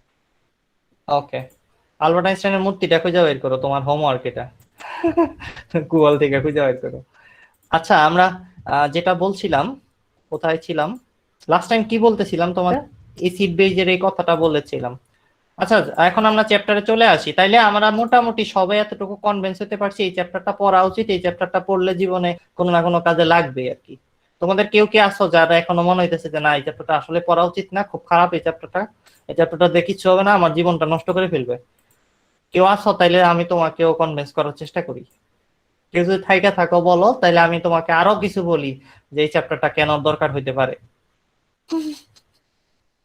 কেউ কি আছো না? সবাই এতটুকু কনভিন্স? তুলি ক্লিয়ার এই চ্যাপ্টারটা যে পড়লে উপকারে লাগবে, এটা কি বুঝছি আমরা? জি ভাইয়া। জি ভাইয়া। মৃণয় বলেছে জি ভাইয়া, আদিলা উপকার বলেছে। আছে। উপকার মানে বিরাট Okay. উপকার। সেটাই, অনেক ব্যথা দূর করা যাবে আর কি। আচ্ছা তাহলে আমরা এই চ্যাপ্টারের মেইন কন্টেন্টে চলে আসি। তোমাদের এই চ্যাপ্টারের 4টা সেকশনের মধ্যে একটা সেকশন তোমাদের নিজেদের পড়তে হবে, আর 3টা সেকশন আমি পড়াই দেব। প্রথম যে জিনিসগুলো থাকবে আমাদের এই চ্যাপ্টারে সেটা হলো বিক্রিয়ার হার সংক্রান্ত কথাবার্তা। বিক্রিয়ার হার মানে কি, বিক্রিয়ার কি গতিতে হচ্ছে সেটা বোঝার কায়দাই হলো বিক্রিয়ার হার। সেটা নিয়ে আমরা অঙ্ক করব, বিক্রিয়ার গড় বেগ, হার, ডিফারেন্সিয়েশন ব্যবহার করে হার নির্ণয় করা, এই জিনিসগুলা দেখব। এবং বিক্রিয়ার হার নিয়ন্ত্রণ করার জন্য লাসাতেলের নীতি এবং আদার নীতি, দুর্নীতি, মেলা নীতি আছে, ঠিক আছে, সেগুলা দেখব। এবং রাসায়নিক বিক্রিয়া কেন সাম্যাবস্থায় দৌড়াইতে চায় বা যাইতে চায়, সাম্যাবস্থা জিনিসটা কি, সেটার উপর বিভিন্ন কিছু প্রভাবক, এই জিনিসগুলো নিয়ে ডিটেইলে এই সেকশনে আলোচনা করা হবে, প্রথম সেকশন আমাদের। দ্বিতীয় যে সেকশনটা সেটা হলো এই যে হার বের করলা, এই হারটা আসলে বিক্রিয়ার হার ধ্রুবকের সাথে কানেক্টেড, এবং হার ধ্রুবক আবার তাপমাত্রা এবং আদার জিনিসের সাথে কানেক্টেড। এখন হার বের করলাম মানে কি বলে, গলার হার মানে বানাইছো, এখন গলার হার পরানোর জন্য ক্লিপও লাগবে। সো গলার হার পরিয়ে মানে পরে ঘোরার জন্য যে ক্লিপটা লাগবে সেটাই বলতে পারো কে, সেটা হলো আমাদের বিক্রিয়ার হার ধ্রুবক, সাম্য ধ্রুবক বলি আমরা, ইকুইলিব্রিয়াম কনস্ট্যান্ট, সেই কেসি-কেপি। এটাই হলো সেই সেকশনটা যেটা বাংলাদেশের বেশিরভাগ বই ভুল আছে। সো বই থেকে আমরা এই সেকশনটা পড়বো না, আমি যে কোর্স বই দেব সেটার থেকেও পড়বা না, কোর্সে যেটা পরে দেব স্লাইডের ভিতর সেটা হলো আসল ঠিক জিনিস, আর বাকি সব জায়গায় ভুল থাকার সম্ভাবনা আছে। আমি তো বারবার ওয়ার্নিং দিয়ে দিলাম, এটা কোথাও থেকে পড়বা না, বাইরের থেকে। বাইরের সব বইয়ের অঙ্ক করতে পারো তুমি, কিন্তু কনসেপ্ট পড়বা না, কনসেপ্ট ভুল আছে, এইটুকু। এই পিঙ্ক কালার যেটা দেখতে পাচ্ছ। এবং শেষ অংশে বিক্রিয়া এই চ্যাপ্টারের মধ্যে আমরা শিখব বিভিন্ন ধরনের আয়নিক গুণফল বের করা, পানির মধ্যে কি থাকে যে পানি এত খাইতে স্বাদ লাগে, নিউট্রাল মনে হয়। তারপর পিএইচ স্কেল দিয়ে কিভাবে আমরা কোনো একটা জিনিসের মধ্যে কত পরিমাণ অ্যাসিড আছে, কত পরিমাণ ক্ষার আছে সেটা মেজার করতে পারি, পিএইচ স্কেল আছে। কোন একটা দ্রবণ অম্লীয় নাকি ক্ষারীয় সেটা মাপার স্কেল কিভাবে কাজ করে সেটা দেখব। তারপরে আমাদের রক্ত যেটা বাফার দ্রবণ, সেটার ক্রিয়া কৌশল দেখব, সেটা কেমনে তৈরি করে সেটা দেখব। সেটা আমরা ল্যাবে কেমনে বানাইতে পারি, রক্তের মতো একটা কেমিক্যাল, যদিও লাল হবে না ওইটার মধ্যে কি লোহিত রক্তকণিকা নাই, হ্যান নাই ত্যান নাই তাই, বাট রক্তের মতো বিহেভ করতে পারবে এরকম কেমিক্যাল আমরা কেমনে তৈরি করব। কৃত্রিম রক্ত তৈরি করতে গেলে এই জ্ঞান কাজে লাগবে। এই জিনিসগুলো এখানে শিখবো। এবং বাফার সলিউশনের অত্যন্ত ইম্পর্টেন্ট অঙ্ক আছে, যেটা জেনারেলি 3 থেকে 4 পৃষ্ঠা লাগবে অঙ্ক করতে, সেটা তোমাদের এক লাইনে করতে শেখাবো যেন তোমরা বুয়েট ক্র্যাক করতে পারো এবং মেডিকেলে যত ধরনের প্রশ্ন আছে সেগুলো অ্যান্সার করতে পারো, আর বোর্ডেও খুব দ্রুত অ্যান্সার করতে পারো। সেই জন্য তোমাদের 3 পৃষ্ঠার অঙ্কগুলা কেমনে এক লাইনে করতে হয় বাফার সলিউশনে সেটা দেখিয়ে দেবো। এরপর ল্যাভয়েসি, হেসের সূত্র, এগুলা খুব সহজ জিনিসপত্র, এবং কিছু এনার্জি রিলেটেড কথা আছে, শক্তির পরিবর্তন, সেগুলা দেখাবো। তাপ উৎপাদী, তাপ হারি বিক্রিয়া এবং সেগুলোর দ্বারা কিভাবে গ্রাফ আঁকতে হয় সেটা দেখব, এবং বিক্রিয়ার ক্রম নিয়ে আলোচনা করব। সেগুলা এই জায়গা দিয়ে কোথাও না কোথাও ঢুকিয়ে দেব, এখানে আপাতত দেখতেছো না তোমরা। আচ্ছা, সো এই তো কি কি পড়বো এটা জাস্ট বললাম। এখন সামান্য কিছু পড়ে তোমাদের ছুটি দিয়ে দেব, কিছু পড়াবো না আজকে, বেশি চিন্তা করো না। অনেকে তো চিন্তা করতেছো ভাইয়া খালি বেশি পড়া, ছেড়ে দেবো তাড়াতাড়ি। অনেকের ঘাড় ব্যথা করতেছে, অনেকের ভাইয়া 3 ঘন্টা পড়ার রেকর্ড আছে আপনার ক্লাসে। হ্যাঁ ভাইয়া ভাইয়া এই টানা ভাইয়া 3 ঘন্টা পড়ার রেকর্ড আছে। 3.5 ঘন্টা। 3.5 ঘন্টা, আচ্ছা আসল পাবলিক পাওয়া যাচ্ছে, ঠিক আছে, থ্যাংক ইউ।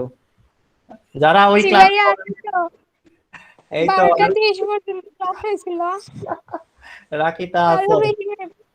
আচ্ছা আচ্ছা, না এই কোর্সে এত পেইন দেব না তোমাদের। দিশা ছিল নাকি তুমি? ওই কে কে ক্লাস ছিল? কখনোই ভুলবো না। জি ভাইয়া। আচ্ছা আচ্ছা, অনেকেই নতুন আছে যারা জানে না এবং অনেক বড় জিনিস মিস করেছে। পৃথিবীতে বেশি কষ্ট করলে বেশি জিনিস পাওয়া যায়, ওই জিনিসটা আসলে অন্য সময় আর পাবা না তোমরা, তাই না? এটাই বাস্তবতা। কেউ অত বড় ভিডিও দেখতে যাবে না, আবার মানে কোনো দিক দিয়ে কোনো লাভ নাই। ওই ওই জিনিসটা যে মিস করেছে তার পুরো সারা জীবনের জন্যই মিস। এবং সামনের বছরে আমি বাংলাদেশে থাকি না, পাকিস্তান থাকি, আমেরিকা থাকি না, জাপান থাকি, বলা যায় না কোথায় থাকি। সো সামনের বছরে যে আমি পড়াবো তারও ঠিক নাই। সো তোমরা যারা কষ্ট করে ওই 3 ঘন্টা ছিলা, তারা যা অ্যাচিভ করেছো তার কোনো তুলনা নাই।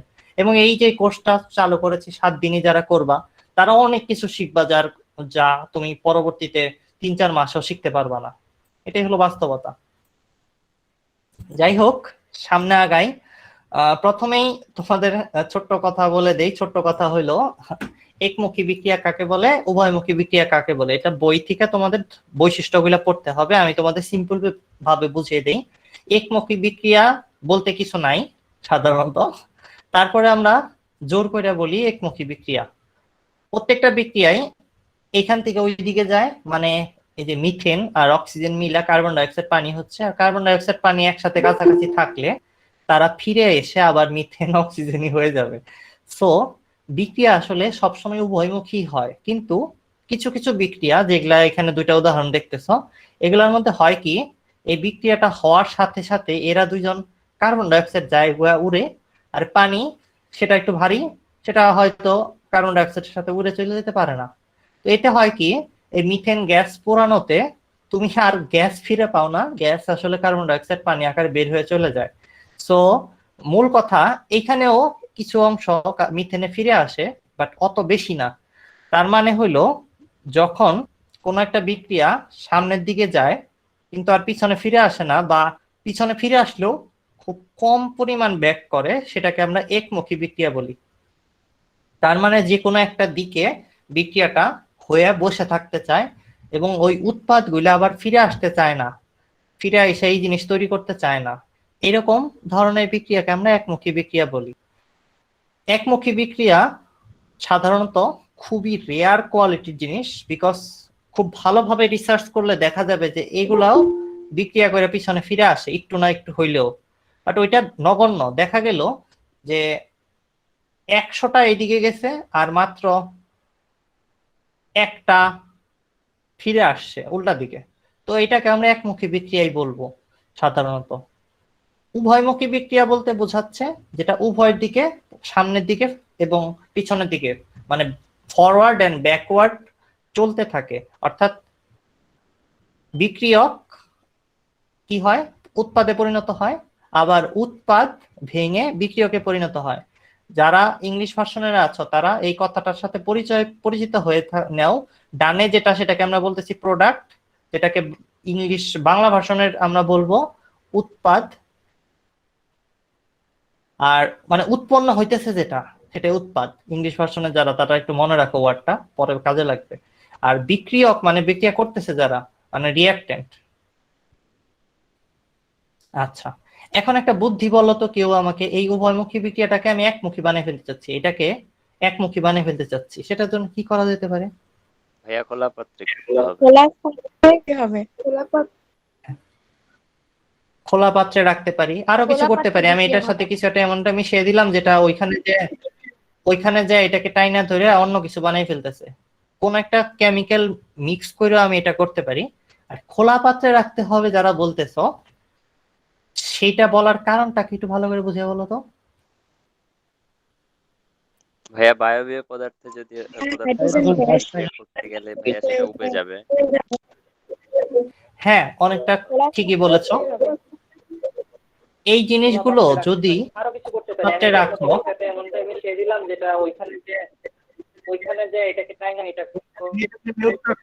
নিজেকে মিউট রাখো, এই যে ওর ওইখানে ইকো হচ্ছে, আমার কথা মন পরে শুনতে পাই। আচ্ছা যাই হোক, এগুলা যদি বাইরে বের হয়ে যায়, আউট হয়ে যায়, সেই ক্ষেত্রে তার বিক্রিয়া করার জন্য কেউ থাকলোই না, তো পিছনের দিকে আর ফিরে আসবে কেমনে? সো আমাদের তাইলে দুইটা হোমওয়ার্ক এখানে সৃষ্টি হচ্ছে, বাসায় রিডিং পড়তে হবে তোমার। একটা হলো এগুলার ডেফিনেশন, একমুখী বিক্রিয়া কাকে বলে, একমুখী বিক্রিয়ার বৈশিষ্ট্য, উভয়মুখী বিক্রিয়া কাকে বলে এবং সেটার বৈশিষ্ট্য কি, সেটা ক আর খ তে কাজে লাগতে পারে। আর কিভাবে, ভাই একটা কোশ্চেন ছিল। একটু পরে করো, আমি হোমওয়ার্কটা দিয়ে নিই, তোমাদের খাতার লেখো সবাই। কিভাবে একমুখীকরণ করা যাবে? সম্ভব মানে কিভাবে এই ধরনের বিক্রিয়াকে একমুখীকরণ করবা? হ্যাঁ, এখন প্রশ্ন করো ভাই। ভাই কোশ্চেনটা হচ্ছে যে একমুখী বিক্রিয়া সেকেন্ড যেটা সোডিয়াম হাইড্রোক্সাইড এবং হাইড্রোক্লোরিক অ্যাসিড বিক্রিয়া করে সোডিয়াম ক্লোরাইড এবং পানি উৎপন্ন হলো, এখান থেকে তো আর কিছু উড়ে গেল না, তো উৎপাদ থেকে আবার বিক্রিয়কে তো রূপান্তর হতেই পারে, তো এটাকে আমরা কেন একমুখী বলবো? হ্যাঁ, খুবই ভালো কথা বলেছ। উৎপাদে তো রূপান্তর হতেই পারে, হবেই, কিন্তু কম হবে। আমি তোমার একটু আগে বলতেছিলাম একমুখী বিক্রিয়া বলতে কোনো বিক্রিয়া নাই, কিন্তু একমুখী বিক্রিয়া আমরা ধরি যখন উৎপাদ ফিরে আসে কম পরিমাণে। এখন তোমার প্রশ্নটা হওয়া উচিত, ভাই এটা মধ্যে তো কিছু উড়ে যেতেছে না, পানীয় পাত্রে রয়েছে সুন্দর, আর এই সিএল রয়েছে পাত্রে। হ্যাঁ, তোমার প্রশ্ন আমি বুঝতে পারছি, প্রশ্নটা আমি একটু সবার জন্য ক্লিয়ার করলাম আর কি। এখন প্রশ্নটা হইলো কেন এই জিনিসটা ফিরে আসার প্রবাবিলিটি কম, সেটার রিজনটা হইলো এখানে তাকিয়ে দেখো, এটা হইলো একটা ক্ষার বা বেস, আর এটা হইলো অ্যাসিড, আর এইখানে যেটা তৈরি হয়েছে সেটা লবণ। লবণ, লবণের টুকরা চিন্তা করো, লবণের টুকরা রাইখা দিলে সারাদিনও কিছু হবে না, যদি ওটার মধ্যে তুমি পানি মিশিয়ে রাখো তাহলে গলে থাকবে, কিন্তু তাও কিছু হবে না। পানি আবার উড়িয়ে দাও, বাষ্পীভূত করো, তাও দেখবা লবণের একটা টুকরা ক্রিস্টালটা থাইকেই যাচ্ছে। মানে আমার আমার একটু তোমার একটা গল্প বলি, খুব ভালো কথা মনে পড়ছে। আমার ফুপু একদিন অনেকদিন আগে, প্রায় প্রায় 10 বছর আগের ঘটনা এটা, একটা পাতিলের মধ্যে লবণ রেখে দিয়েছিল অনেকদিন, লবণ রেখে দিয়েছিল, তারপর পাতিলটা ধুয়ে টুয়ে পরিষ্কার করছে, কোনো ঝামেলা নাই। এখন সে ওইটা রেখে দিছে, দেখা যায় যে পাতিলটার মধ্যে থেকে আঙ্গুল দিয়ে যদি তুমি এভাবে মুখে দাও তাহলে পুরো পাতিলটাই লবণ লবণ লাগে। ঠিক আছে, এখন লবণ কি পাতিলের মধ্যে ঢুকে গেছে? বা মাটির পাতিল, তো জিনিসটা বুঝছো, মাটির পাতিল ছিল। খুবই মজার রহস্য, আমি তোমার বলি। এখন দেখা যায় পাতিল, উনি এখন চিন্তা করে দেখলো যে ভিতরে অনেক লবণ ফিল হইতেছে। সে এরপরে প্রতিদিনই খাওয়ার সময় করে কি পাতিলটার মধ্যে একটু পানি দেয়, পানি দেওয়ার পরে ওই পানিটা লবণ হিসেবে ব্যবহার করে। মানে খাওয়ার সময় পাতিল ধুয়ে ধুয়ে সে খাচ্ছে। সে অনেক সাশ্রয়ী মানুষ, ঠিক আছে, এই ধরনের দুষ্টামি করে সে লবণ, মানে ভাত খাওয়ার সময় লবণের প্রয়োজনীয়তা দরকার যেটা যতটুকু পরে, সেই মোটামুটি এটা দিয়ে তার চলে যেতেছে। এখন আমি বলতেছি ঘটনা কি, পাতিল ধুয়ে লবণের কাজ চালাইতেছ। এখন সে আমারে বললো যে এটা লবণ লবণ লাগে খাইতে। এখন আমিও টেস্ট করে দেখলাম জিনিসটা পুরোটাই লবণ লবণ লাগতেছে, এখন কি করা যেতে পারে? এখন আমি বললাম যে এটার থেকে এটারে কিছু একটা কইরা লবণটারে বাইর করে আনা যায় কিনা। পরে আমি বললাম যে এটা বুদ্ধি করো, এখানে আগুন লাগিয়ে দাও। আগুন লাগিয়ে দেওয়ার পরে দেখা গেল পুরো পাতিলটা আসলে একটু ভিজা ভেজা ছিল, ওটা শুকনো হয়ে গেল এবং পাতিলের মাটি নিচে রয়ে গেল এবং পাতিল থেকে ভেসে পুরো লবণের দানাগুলো আলাদা হয়ে গেছে। লবণ হইলো এমন টাইপেরই পদার্থ যেটা আসলে কোনো কিছুর সাথে ওইভাবে রিয়াকশনই করে না, পানির সাথেও থাকে মিশে, কিন্তু বিক্রিয়া করে কিছু তৈরি করে না। তো এই কারণে আয়োনাইজড স্টেটে থাকতে পারে সে, NaCl, Na+Cl-, কিন্তু এটার সাথে বিক্রিয়া করে আবার ফিরে আসবে এই জিনিস হওয়ার মতো প্রবাবিলিটি ওর নাই। তো এই কারণে দেখা গেছে যে পাতিলটার থেকে লবণ আবারও বের করে ফেলা গেছে। তুমি যে প্রশ্ন করছিলা সে কি এখন বুঝছো? জি ভাইয়া বুঝছি ভাইয়া। সেকেন্ড মানে উভয়মুখী বিক্রিয়া কি আমরা প্রভাবক অ্যাড করে একমুখী করতে পারি? হ্যাঁ হ্যাঁ, এক্স্যাক্টলি, তুমি ভালো কথা বলেছো। কি প্রভাবক অ্যাড করবা এই যে একমুখীকরণ হবে, সেটা ডিপেন্ড করবে কি ধরনের বিক্রিয়াকে। এই বিক্রিয়ার জন্য এক প্রভাবক কাজ করতে পারে, এই বিক্রিয়ার জন্য আরেক প্রভাবক কাজ করতে পারে। প্রভাবক, উত্তেজক এগুলো ব্যবহার করে কাজটা করতে পারবা। সেগুলা রিডিং এর বিষয়, বোঝানোর বিষয় না, এই কারণে তোমাদের হোমওয়ার্ক দিলাম। ঠিক আছে, সামনে আগাই। বিক্রিয়ার হার, হ্যাঁ বলো ভাইয়া বলো বলো। আচ্ছা, চ্যাটিং করতেছে বাচ্চারা। আচ্ছা, তোমাদের কি কোনো রোমান্টিক আলাপ চলতেছে নাকি রে বাচ্চারা? রাতুল কথা বললে মনে হয় ঝড় চলতেছে। আচ্ছা, চ্যাট অফ করে দিয়েছি। ভাইয়া উভমুখী বিক্রিয়া একেবারে সম্পন্ন না হওয়ার কারণ কি? হ্যাঁ, এগুলো আমরা দেখবো সামনের দিকে। উভয়মুখী বিক্রিয়া কেন সম্পন্ন হয় না, সবসময় চলতেই থাকে, সেটা আমরা দেখবো। দেখো, এটার নর্মাল কারণ যেহেতু তোমাদের একটু জিজ্ঞেস করে ফেলছো, তাহলে বলি। এটা তৈরি হচ্ছে, বাম থেকে ডানে আসতেছে, আবার এটা ভেঙে ওই ওই জিনিসগুলো তৈরি হয়ে যাচ্ছে। তো যেহেতু এটা সামনের দিকে এবং পিছনের দিকে ব্যাকওয়ার্ডে চলতে আছে, তার মানে একটা পর্যায়ে গিয়ে দেখা যাবে এগুলা তৈরি হয়েছে 10 গ্রাম আর এগুলা রয়ে গেছে 2 গ্রাম, এবং এই অবস্থায় থাকবে। তুমি চোখে দেখবা না কিছুই, তুমি কিছুই চোখে দেখবা না, কিন্তু 2 গ্রাম থেকে কিছু ভাঙ্গা হয়তো 10 গ্রামে গেছে, 10 গ্রাম থেকে আবার কিছু ফিরা 2 গ্রাম হচ্ছে। তুমি চোখে দেখতে পারবা না, কারণ এক ঝলকে এই জিনিসটা হচ্ছে। মানে কিছু এইচ, মানে H2I2 বিক্রিয়া করে HI তৈরি করতেছে, হাই, আর HI হাই যেটা, সেটা হাইড্রোক্লো কি বলে, HI উল্টা দিকে আবার ব্যাক করে H2I2 তৈরি করতেছে, কিন্তু তুমি বুঝবা না। মানে এই লবণের, সরি, এই বস্তুটা মনে করো তুমি দেখবা যে এরকমই দেখা যাইতেছে, কিন্তু এই ও আসলে ভাইঙ্গা আবার ফিরে আসতেছে, তুমি এটা চোখে দেখবা না। কিছু অংশ ওর ভাইঙ্গা আবার গড়ে যাচ্ছে, সাথে সাথে হচ্ছে এই জিনিসটা। আর যেহেতু এটা উভয়মুখেই ঘটতেছে, তার মানে একবার সামনে যাবে, একবার পিছনে যাবে। যদি তুমি এখান থেকে কোনো ঝামেলা না ঘটাও, কোনো প্রভাবক যুক্ত না করো, সেই ক্ষেত্রে কিছুতেই এই বিক্রিয়া থামার কোনো চান্স নাই। এটা আমরা গ্রাফের মাধ্যমে বুঝবো কিছু সামনের ক্লাসেই, কিভাবে একটা বিক্রিয়া সাম্য অবস্থায় পৌঁছানোর পরে সেটা স্টেবল থাকে এবং সবসময় কন্টিনিউয়াসলি চলতেই থাকে। আপাতত জন্য তুমি যেটা বুঝলা সেটা হলো ব্যাকওয়ার্ড ফরওয়ার্ড করতেই থাকে, এই কারণে এটা শেষ নাই বলা হয়। বুঝতে পারছো? ওকে ভাইয়া, জি ভাইয়া। ওকে, আরো আরো ভালো আন্ডারস্ট্যান্ডিং হবে সামনের দিকে। এখন দেখো, বিক্রিয়ার ঘনমাত্রা হ্রাসের হারকে বলতে পারো বিক্রিয়ার হার, আবার উল্টা ভাবে বলতে পারো উৎপাদের ঘনমাত্রা বৃদ্ধির পরিমাণটাকে আমরা বলতে পারি বিক্রিয়ার হার। বিক্রিয়ার হার দুই ভাবে বের করা যায়, একটু চিন্তা করে দেখো। এ প্লাস বি এটা দ্বারা তৈরি হচ্ছে এবিটা হলো প্রোডাক্ট মানে উৎপাদ, আর এ আর বি আলাদাভাবে বাম পাশে, এগুলা হলো রিঅ্যাক্ট্যান্ট। এখন তুমি বলতে পারো যে সামথিং এ বি তৈরি হয়েছে এক্স পরিমাণ, অথবা তুমি বলতে পারো এ আর বি থেকে এক্স মাইনাস হয়ে গেছে। কথা কিন্তু একই। এই এক্স পরিমাণ এ বি তৈরি হইতে গেলে তো অবশ্যই এখান থেকেই কমছে কিছু, তাই না? অন্য খাত থেকে, আকাশ থেকে তো কিছু চলে আসে নাই।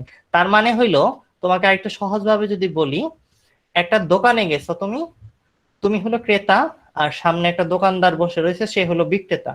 এখন দুইজনকেই ধরো আমি একটু আঁকি। এটা হইলো দোকানদার আর এটা হইলো মনে করো ক্রেতা। ক্রেতার হাতে আছে টাকা। এখন এই ক্রেতা যদি টাকাটা দোকানদারকে দিয়ে দেয়, সেই ক্ষেত্রে দোকানদার সামথিং এক্স পরিমাণ টাকা পেল, আর ক্রেতার এক্স পরিমাণ টাকা গেল। পেলো গেলোর হিসাবটা যদি বুঝে যায় থাকো, তাহলে বিক্রিয়ক থেকে যা হারাচ্ছে, যে হারে হারাচ্ছে, উৎপাদ সেই হারেই তৈরি হচ্ছে। কথাটা সবাই বুঝছো না? জি ভাইয়া। বুঝতে পারছি। ওকে, এমন তো হইতে পারে না যে মানে দোকানদার যে টাকা হারাইছে সেই টাকা দোকানদার যে টাকা পাইছে ক্রেতা সেই টাকা দেয় নাই, এরকম তো হবে না। তো বিক্রিয়ার হার দুই ভাবে বের করা যায়। বিক্রিয়ার হার মূলত গলায় পড়ে থাকার হার না, ঠিক আছে, গজমতির হার না, এটা মূলত বিক্রিয়াটা কত রেটে হচ্ছে, মানে এ থেকে এ আর বি থেকে কতখানি এ বি উৎপন্ন হইতেছে, কত বেশি দ্রুত তৈরি হচ্ছে, সেটা বের করার উপায় একটা। এখন তুমি চিন্তা করে দেখো, যদি দেখা যায় আমরা এটাকে কিভাবে বের করতে পারি, বিক্রিয়কের ঘনমাত্রা হ্রাসের হার অথবা উৎপাদের ঘনমাত্রা বৃদ্ধির হার দিয়ে বের করতে পারি। তুমি একটু চিন্তা করে দেখো, যতই এইগুলার ঘনমাত্রা কমতে থাকবে, প্রত্যেক সেকেন্ডে যত বেশি কমবে ততই বেশি এ বি উৎপন্ন হবে। তুমি বলো এটা অনেক দ্রুত কমতেছে অথবা এটা অনেক দ্রুত বাড়তেছে, কথায় একই, কথায় একই, এবং সেটা দ্বারা বোঝা যাবে বিক্রিয়ার হারটা কত আছে, বিক্রিয়াটা কত দ্রুত ঘটতেছে, এটা বোঝায় বিক্রিয়ার হার দ্বারা। ভাই উল্টা করে যদি বলি, উল্টা করে বললে এই যে কথাটা বলতে হবে, সোজা করে বললে এই কথা বলতে হবে, শেষ। এখন আসো, এই কান্তাসি কেরা, এখন আসো টাইপ 1 অঙ্ক করি একটা। তোমাকে বলা হয়েছে যে সামথিং একটা বিক্রিয়া ছিল, এ আর বি এভাবে বিক্রিয়া করে সি উৎপন্ন হয়েছে বা এ বি উৎপন্ন হয়েছে যাই মনে করো। এখন সি উৎপন্ন হয় এক্স, মানে 25 গ্রাম উৎপন্ন হয় উৎপাদ। কত সেকেন্ডে উৎপন্ন হয়? 5 সেকেন্ডে এই ঘটনাটা ঘটে। 5 সেকেন্ডে 25 গ্রাম উৎপন্ন হইতেছে, তাইলে বিক্রিয়ার হার কত? আমরা এটার উত্তর বের করার জন্য কি করব, আর ইজ ইকুয়াল টু সামথিং, আমাদের যে ফর্মুলা দেখলাম সেটাই অ্যাপ্লাই করব। কোনটা অ্যাপ্লাই করব? উপরের টানা নিচেরটা কেউ বলে দাও, কারণ সহ বলবা। উপরেরটা। উপরেরটা। উপরেরটা। বিক্রিয়ক দিয়ে উপরেরটা। প্রশ্নে দেওয়া আছে সি উৎপন্ন হচ্ছে, উৎপাদের পরিমাণ দেওয়া আছে, কথা বলো তো কোনটা ইউজ করব? ভাইয়া নিচেরটা উৎপাদের হবে। পরিমাণ দেওয়া আছে, নিচেরটা dx/dt। নিচেরটা হবে, কারণ সি হলো উৎপাদ ডট প্রোডাক্ট, প্রোডাক্ট দেওয়া রয়েছে বা উৎপাদের পরিমাণ দেওয়া রয়েছে। জি তো ভাইয়া। তুমি উৎপাদের সূত্র ব্যবহার করবা, অন্য কিছু ব্যবহার করবা না। যারা উপরেরটা বলতেছিলা তাদের মাথা ঠিক করো আগেই, মাথার মধ্যে বাড়ি দেবো কিন্তু। ঠিক আছে, তো অঙ্কটা খুবই সিম্পল ছিল, আমি একটু সুন্দর করে আঁকার চেষ্টা করি, লেখার চেষ্টা করি, নাহলে আবার অনেকেই প্যারা হয়ে যায়, আমাকে অনেকে বলে আচ্ছা দেওয়া আছে আর গিভেন, অনেকে ফিডব্যাক দিবে ভাইয়া লিখে দেয় নাই, আমার হাতে ব্যথা করতেছিল ভাইয়া তাও লিখে দেয় নাই। অনেকে বলবো আমি পঙ্গু হাসপাতালে ছিলাম, এত কথার দরকার নাই, লিখে দিতেছি নাও। আর ইজ ইকুয়াল টু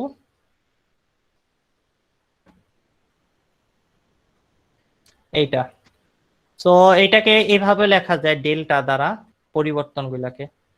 বড় পরিবর্তন হলে ডিফারেন্সিয়াল এলিমেন্ট হিসেবে লেখার দরকার নাই আসলে। এটা গ্রাম, উপরেরটা গ্রাম নিচেরটা শহর এস, তাই না? মানে সেকেন্ড আর কি, গ্রাম পার সেকেন্ড। তো 5 5 25 গ্রাম পার সেকেন্ডে অ্যান্সার আসছে। তুমি এটা চাইলে কেজিতে নিয়ে যাও, দরকার নাই তেমন একটা, বাট যদি ইচ্ছা করে আর কি। এভাবে করে আমরা উৎপাদের পরিমাণ দেখে একটা অঙ্ক করলাম। আর কেউ কি আছেন আপনারা বোঝেন নাই? ভাইয়া পার্সেন্ট হবে না, পার্সেন্ট হবে না, কারণ হার বলছে না। হারকে পার্সেন্ট দ্বারা বের করতে হবে এরকম কোনো কথাই নাই, ঠিক আছে? যদি তোমাকে কি বলে 100-র মধ্যে বের করতে বলে, ওইভাবে চিন্তা করলে তুমি পার্সেন্টেজে যাইতে পারো, বাট হারকে সবসময় পার্সেন্টেজে নিয়ে যেতে হবে না, নো নিড। পার্সেন্ট বের করতে বলেই নাই আসলে, তোমাকে এইভাবে বলে নাই তো হার কত পার্সেন্ট, হ্যাঁ এরকম বলে নাই তো। আচ্ছা, পরের অঙ্কটা দেখো, তোমাকে আবারও সেই আমি এ বি আঁকি।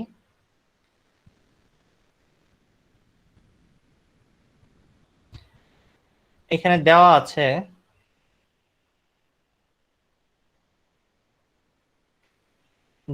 কি দেওয়া আছে, সি দেওয়া আছে, মানে বিক্রিয়কের পরিমাণটা দেওয়া আছে। তুমি বলতে পারো যে এখানে জিনিসটাকে একটু সহজ করে বলি, তোমার ধরো আমি এটার একটা বিক্রিয়া দিয়ে দেখাই। ধরো 2HI H2I2, ধরো এটা হইলো সি ছিল, আগে এইগুলা উৎপন্ন হয় নাই, বিক্রিয়া শুরু হয় নাই। যখন শুরু হয়েছে তখন আগে, মানে বিক্রিয়া শুরুর আগে ইনিশিয়াল স্টেজে বা শুরুতে সি ছিল 10 গ্রাম। এরপরে বলা হয়েছে সামথিং, শুরুতে না, একটা মেজারমেন্ট করা হয়েছে, শুরুতে না, আমি প্রশ্নটা খেয়াল করিনি, 2 সেকেন্ড পরে এটা 10 গ্রাম ছিল। এটা হলো 2 সেকেন্ডে ছিল 10 গ্রাম, আর 4 সেকেন্ড পরে এটা কমে হয়ে গেছে দেখা যাচ্ছে 8 গ্রাম। আচ্ছা, ভালো কথা। সময় দেওয়া রয়েছে, প্রথম মেজারমেন্টটা নেওয়া হয়েছিল, সময়, প্রথম সময়টা বলতে পারো। আচ্ছা, এগুলাকে কিভাবে দিলে ভালো হয়? এটাকে 1 2 দিয়ে দেই, তাহলে বেটার মনে বোঝা যাবে। এটাকে 1 দেই, সময় 1 যেটা সেটা হলো 2 সেকেন্ড, সময় 2 যেটা সেটা হলো 8 সেকেন্ড, সরি 4 সেকেন্ড। আচ্ছা, মানে স্টপওয়াচ ধরে ধরে মাপছে এই জিনিসটা, যে এই সাই কত আছে, বিক্রিয়া শুরু হয়েছে, তার 2 সেকেন্ড পরে মাইপে দেখছে 10 গ্রাম আছে, 4 সেকেন্ড পরে দেখছে। আচ্ছা, 2 সেকেন্ড পরে 10 গ্রাম মাপছে, 4 সেকেন্ড পরে কি বেশি মাপার কথা ছিল না কম মাপারই কথা ছিল? বলো। কম। কারণ কারণ কি? ভাইয়া কম মাপা। হ্যাঁ, এক্স্যাক্টলি। কারণ কারণ ভাই যেহেতু উৎপাদন হ্রাস পরিমাণ পাচ্ছে, বৃদ্ধি পাবে, বিক্রয়ের পরিমাণ হ্রাস পাবে। Right, very good. এখন তাইলে আমরা এই অঙ্কটা করে ফেলি। আমাদের যে সূত্র ছিল ওইটা কোনটা ইউজ করব, প্রথম সূত্র না দ্বিতীয়টা ইউজ করবো বলো? ভাই প্রথমটা। বিক্রিয়ক নিয়ে কথা বলা আছে তাই প্রথমটা ইউজ করবো। প্রথম সূত্রের সামনে একটা মাইনাস আছে কিন্তু খেয়াল রাখো, সামনে একটা মাইনাস দিলাম, এটাকে আমরা চাইলে এমনিও লিখতে পারি। এরপর মাইনাস তো সামনে দিলাম, এখন দেখো ডেল্টা সি মানে হইলো শেষে যত সি এর মান ছিল এবং আগে যত সি এর মান ছিল এই দুটার বিয়োগ ফলকে সময়ের পার্থক্য, শেষের সময় T2 মাইনাস T1 দ্বারা ভাগ করে দিতে হবে। সিম্পল কাজ। তো এখন 8 মাইনাস 10 আর নিচে কত 4 মাইনাস 2, 1 অ্যান্সার কত হয়? 1। অ্যান্সার আসছে 1। এই তো 1 কি গ্রাম পার পার সেকেন্ড। সেকেন্ড। ঠিক আছে, ওকে। টাইপ 3 আমরা একটু অঙ্ক করি। এখানে দেখো এটা কি দেওয়া আছে সেটা একটু রিপ্রেজেন্ট করে দিচ্ছে ভালো মতো। আমি তো কোড বুক ইউজ করে লিখেছি, এই কারণে এটা এইভাবে দেওয়া রয়েছে। মানে ফোনে মেসেজ হিসেবে নিয়ে নিতে পারবা, কোনোদিন যদি নকল করার দরকার পড়ে, এই কারণে ওই স্লাইডটা ভাবে বানানো রয়েছে। ঠিক আছে, ওকে।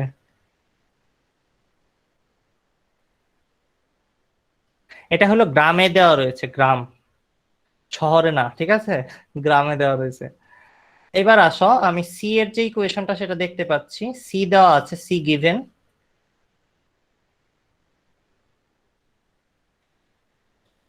এই জিনিসটার মানে কি? সময়ের সাথে সাথে সি বাড়তেছে না কমতেছে, কেউ বলতে পারবেন আপনারা? এটা একটা ফাংশন, সময়ের সাথে সাথে কমতেছে কমতেছে। কমতেছে, কারণ কে আছো যে আমাকে বলতে পারবা, যে মানে যার প্রশ্ন আছে সে একটু বলো যে এটা যে কমতেছে সময়ের সাথে সাথে সেটা বুঝতেছো না, কে আছো এরকম, সে একটু বলো। সে তার ফাংশন, গণিতে ফাংশন বলতে একটা চ্যাপ্টার আছে যেটা আমি পড়াই, অনেক ভালো ফ্রি কোর্স আছে আমার, সেটা করো নাই? ভাইয়া আমি এরকম বুঝি নাই। আচ্ছা, থ্যাংক ইউ। দেখো এইটা মূলত সময়ের একটা ফাংশন দেওয়া রয়েছে, যেটার মধ্যে বিভিন্ন সময় ইনপুট দিলে ঘনমাত্রাটা বের হয়ে আসবে। মনে করো একটা বিক্রিয়া সামথিং এ বি আছে বিক্রিয়াটার মধ্যে, সেটা ভেঙে এ আর বি এরকম উৎপন্ন হইতেছে, এ প্লাস বি মাইনাস বলতে পারো। এখন এই বিক্রিয়াটায় যে ঘনমাত্রা আছে, বিক্রিয়া আস্তে আস্তে ঘটলে কি হবে, বিক্রিয়ার যে বিক্রিয়ক গুলো সেটার পরিমাণ কমতে থাকবে, সেটাই এখানে প্রকাশ করতেছে। তুমি দেখো 1 সেকেন্ডে সি এর মান বের করি, 1 সেকেন্ড পর আর কি, 1 সেকেন্ড পর সি এর মান বের করা মানে ফাংশন কিভাবে কাজ করে, ডোমেইনে যা ইনপুট দেব সেটা এখানে চলে আসবে। তো আমরা এখানে 1 ইনপুট দিছি তাই 1 স্কয়ার আসতেছে, তার মানে 8 গ্রাম আসলে 2 সেকেন্ড 1 সেকেন্ড পরে আসলে আসতেছে, 1 সেকেন্ড পর। আবার 2 সেকেন্ড পর দেখো কি হইতেছে, বেশি দেখার দরকার পড়বে না, এইটুক দেখলেই হয়ে যাবে। 2 সেকেন্ড পরে এখানে টি এর জায়গায় কত বসাবো, 2 বসাবো, 2 স্কয়ার। তো কত হইলো? 2 দুগুণে 4, 3টা 2 আছে, 8 হবে। 8 এর থেকে 10 বাদ দিলে 2 গ্রাম। ঠিক আছে, তার মানে 2 সেকেন্ড পর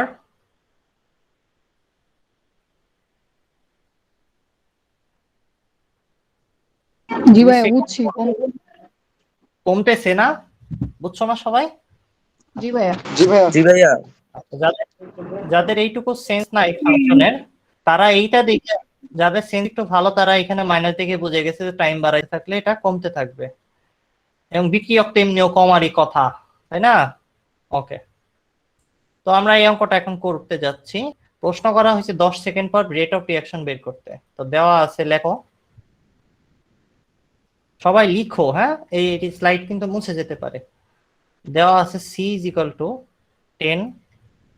- 2 t স্কয়ার, এবং সময় বলা রয়েছে 10 সেকেন্ড পর বের করতে হবে তোমার আর এর মানটা কত হবে। সময় -190 সেকেন্ড। আচ্ছা, তুমি পুরা সি। থ্যাংক ইউ, করে ফেলার জন্য ধন্যবাদ। ওকে, এখন আমরা কি করব? এই ডিফারেন্সিয়েশনটা করব সি ফাংশনটাকে, সি ফাংশনটার ভেতরে ইনপুট দিবা এইভাবে করে। তোমরা যারা ফার্স্ট ইয়ারে আছো বা ক্লাস 9-এ আছো, এখনো পড়াশোনা করতেছো, তাদের বলে দিচ্ছি ডিফারেন্সিয়েশনের সূত্র ইউজ করতেছি। কোনো ধ্রুবক জিনিস থাকলে সেটা ডিফারেন্সিয়েশন করলে অ্যান্সার আসবে 0। তাই প্রথমে আমি যে ডিফারেন্সিয়েশন করতেছি 10 এর ডিফারেন্সিয়েশন করলেও 10 একটা ধ্রুবক সংখ্যা, 0 এখানেও 0 আসবে। সো প্রথমে ডিফারেন্সিয়েশনের অ্যান্সার আসতেছে 0, তারপরে এই মাইনাসটা দিলাম, এইখানের মাইনাস চিহ্নটা। 2 বা ধ্রুবক থাকলে সামনে চলে আসে, সেটা চলে আসলো সামনে। তারপরে আমি আরেকটা ডিফারেন্সিয়েশন করেছি, সেটা হলো x⁴n এর ডিফারেন্সিয়েশন। সূত্রটা লিখে দিচ্ছি, যারা ডিফারেন্সিয়েশন আমার কোর্স করো নাই, সেটা একটা 5 ঘন্টার কোর্স, তাদের বলতেছি, তারা হয়তো কিছু বুঝতেছো না।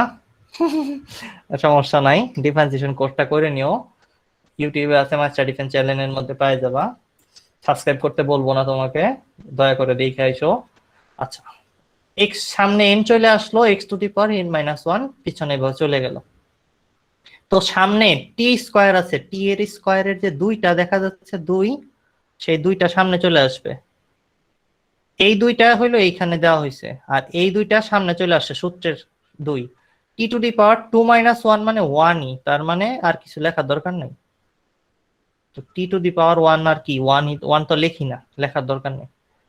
এই সামনের মাইনাসটা আছে, তাই 4t অ্যান্সার আছে 40। সামনের মাইনাস, এই মাইনাস আর এই মাইনাস একটা আরেকটাকে প্লাস বানিয়ে দেয়। মাইনাসে মাইনাসে প্লাস হয় কেন সেটা তোমাদের জিজ্ঞেস করবো না, কারণ তোমরা অত বেশি শিক্ষিত না। আর কেন হয় সেটা যদি কেউ বলতে পারো, তাহলে তোমাদের একটা পাজল দেব। হ্যাঁ, কি বললা? আচ্ছা, এখন আমাদের দরকার কি? এখন আমাদের বলে দিছে টি এর মান কততে চাচ্ছে। 40 আসছে ভাইয়া। এক্স্যাক্টলি, টি এর মান কততে আমরা চাই হলো এই যে 10 সেকেন্ড পরের বিক্রিয়ার হার বের করতে বলছে, তাই 10 বের করলে 10 টি এর জায়গায় 10 বসে দিলে হবে। আমাদের অ্যান্সার কত আসতেছে সেটা আমরা লিখে ফেলি এখানে, 4 × 10 মানে 40। এখানে যেহেতু গ্রাম আছে, এখানে যেহেতু সেকেন্ড আছে, সরি গ্রাম পার সেকেন্ড হবে। Very good. অনেকে বলবো সেকেন্ড না ভাই, এটা তো গ্রাম আর এটা শহর। ঠিক আছে, আচ্ছা, কেউ কি আসো আদেও বলতে পারো মাইনাসে মাইনাসে কেন প্লাস হয়?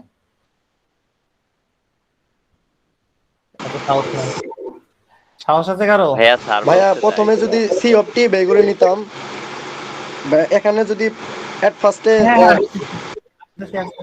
আসতেছি। তোমাদের এক বন্ধু খুবই ভালো একটা কথা বলেছে, যেটা পরীক্ষার জন্য খুবই ক্ষতিকর হবে।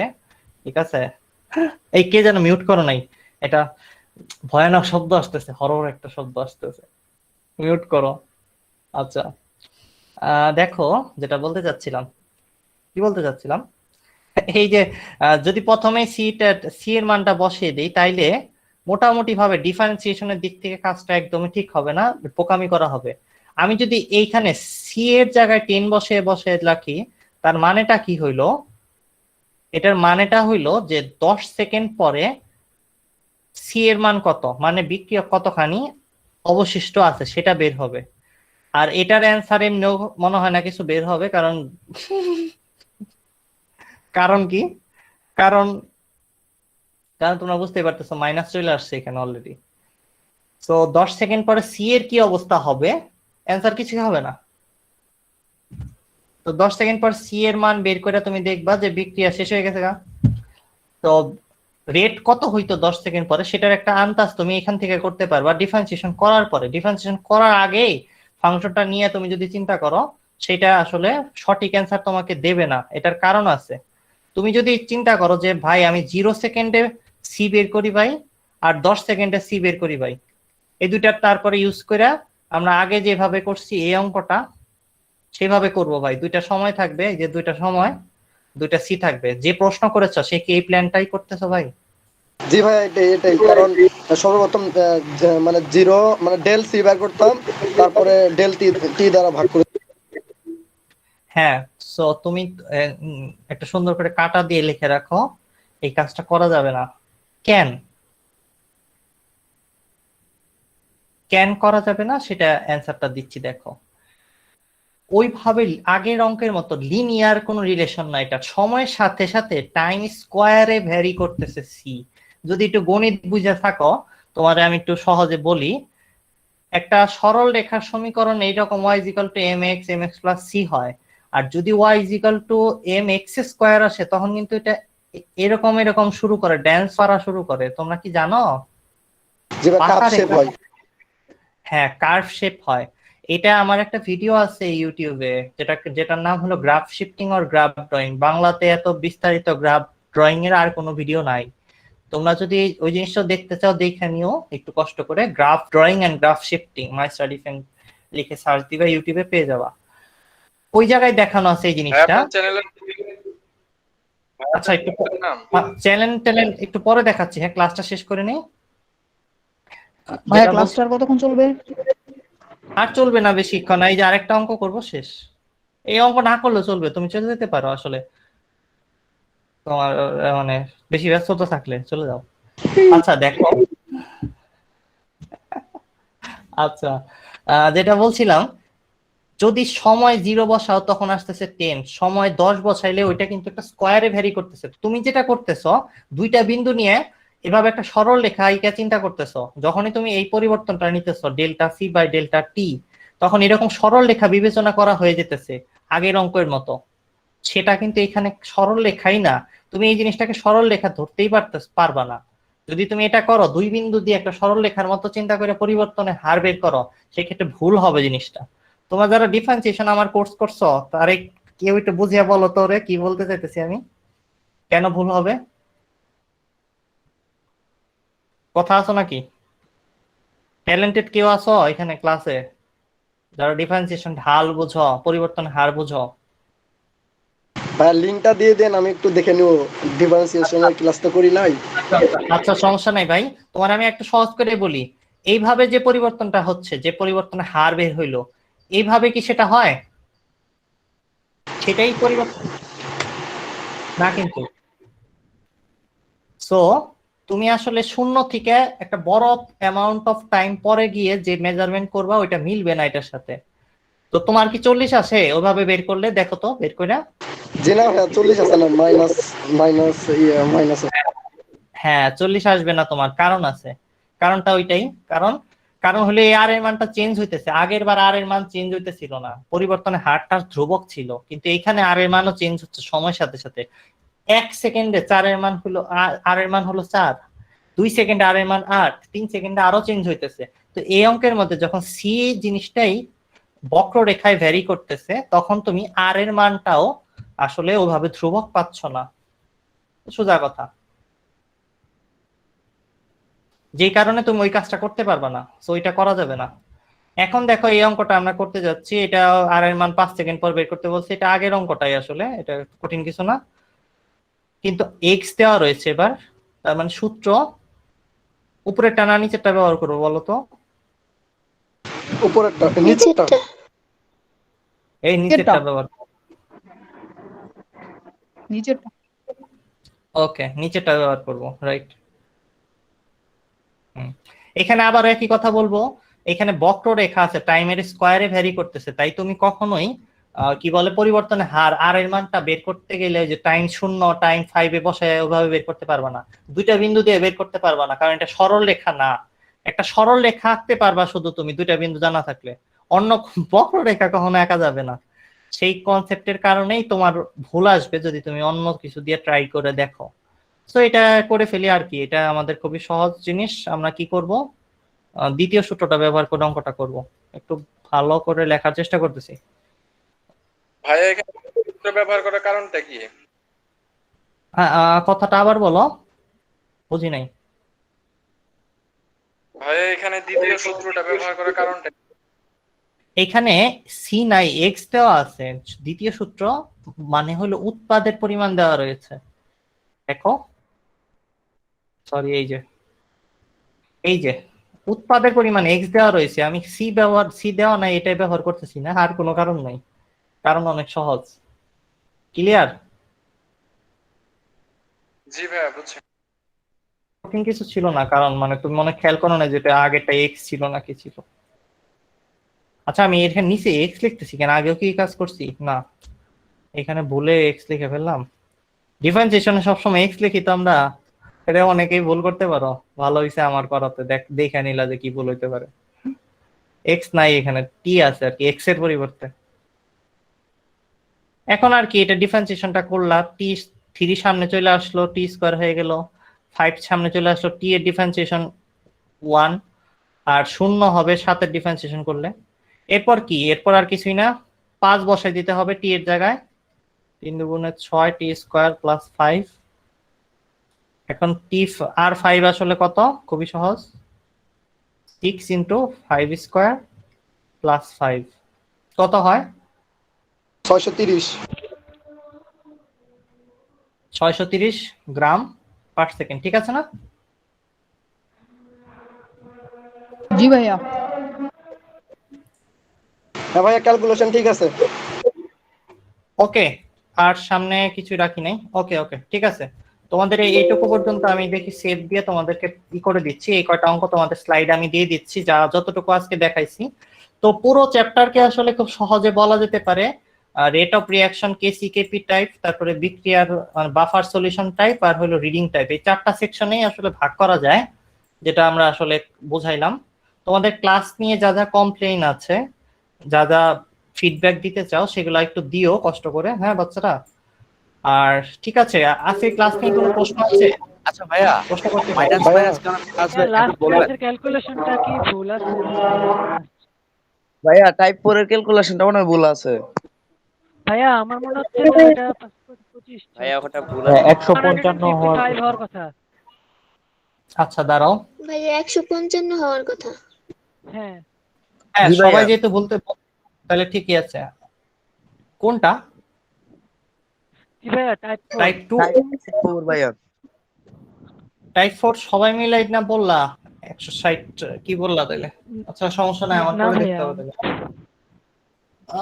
কোথায় রাখছি ক্যালকুলেটর? ক্যালকুলেটর দেখতেছি না আশেপাশে। ভাইয়া 5 5 25 গুণ 6 155 উৎপাদ 155। আচ্ছা সরি, ভুল হয়েছে, 155 হবে এটা। হ্যাঁ হ্যাঁ 5 একবার বিশ্বাস করছি, আরেকবার বিশ্বাস করব না তোমাদের, ঠিক আছে? এটা তো ধরে নিতে পারো। কত 5 স্কয়ার নাকি? ইয়েস 150 আর হলো 5, 155 হবে। প্লাস 5। হুম জি ভাইয়া, এটাই গ্রাম পার সেকেন্ড।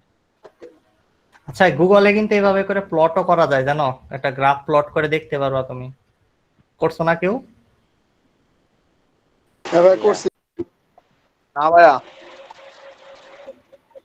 ডেসমস দিয়ে করা যায়, ডেসমস অ্যাপ। ভাইয়া 50 না 55। হেই এই 50 লিখলাম এখন। আচ্ছা যাই হোক, এটা তো এখান থেকে বুঝবে না। গুগলে প্লট কমান্ড ইউজ করতে পারো কারা কারা? কি করতেছি আমি?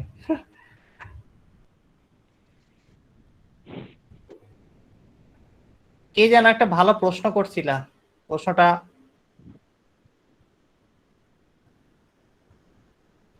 ছিল প্লাস মাইনাসে মাইনাসে কেন প্লাস হয়? জি ভাইয়া আমি করছিলাম। এ নাম কি?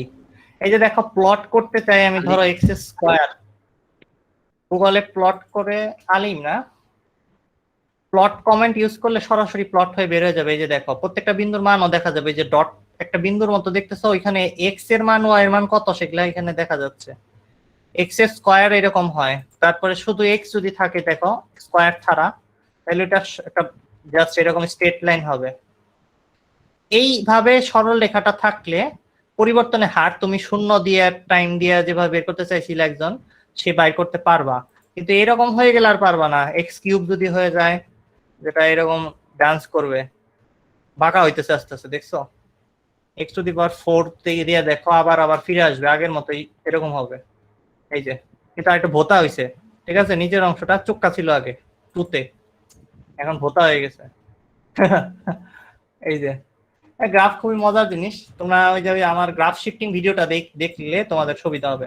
আচ্ছা, কে যেন জিজ্ঞেস করতেছিলা কি দিয়ে সার্চ করবা? মাই স্টাডি ফ্রেন্ড লিখে সার্চ করবা, ইউটিউবে পেয়ে যাবা। এই তো, এই যে ইউটিউব চ্যানেল, এই যে আমাদের ফেসবুক পেজ, এই যে আমাকে মনে হয় লিঙ্কডইনে দেখা যাচ্ছে, আর আর কি এই যে আমাদের ইনস্টাগ্রাম, আর কি এইটা মনে হয় আমাদের ওয়েবসাইট কিনা নাকি এটা, না এটা আমাদের ওয়েবসাইট না, এটা অন্য একটা ওয়েবসাইট। আচ্ছা ঠিক আছে। এই তো, মাইনাসে মাইনাসে কেন প্লাস হয়, এটা অনেক জটিল প্রশ্ন, আসলে অত সহজ প্রশ্ন না, বাট একদিন দেখাবো। তোমাদের একটা প্রশ্ন করি, তোমরা এটা মনে হয় দেখছো প্রশ্নটা, অনেকেই হয়তো চলে যাচ্ছ, এখন আর বলতে ইচ্ছা করতেছে না, তারপরে বলি।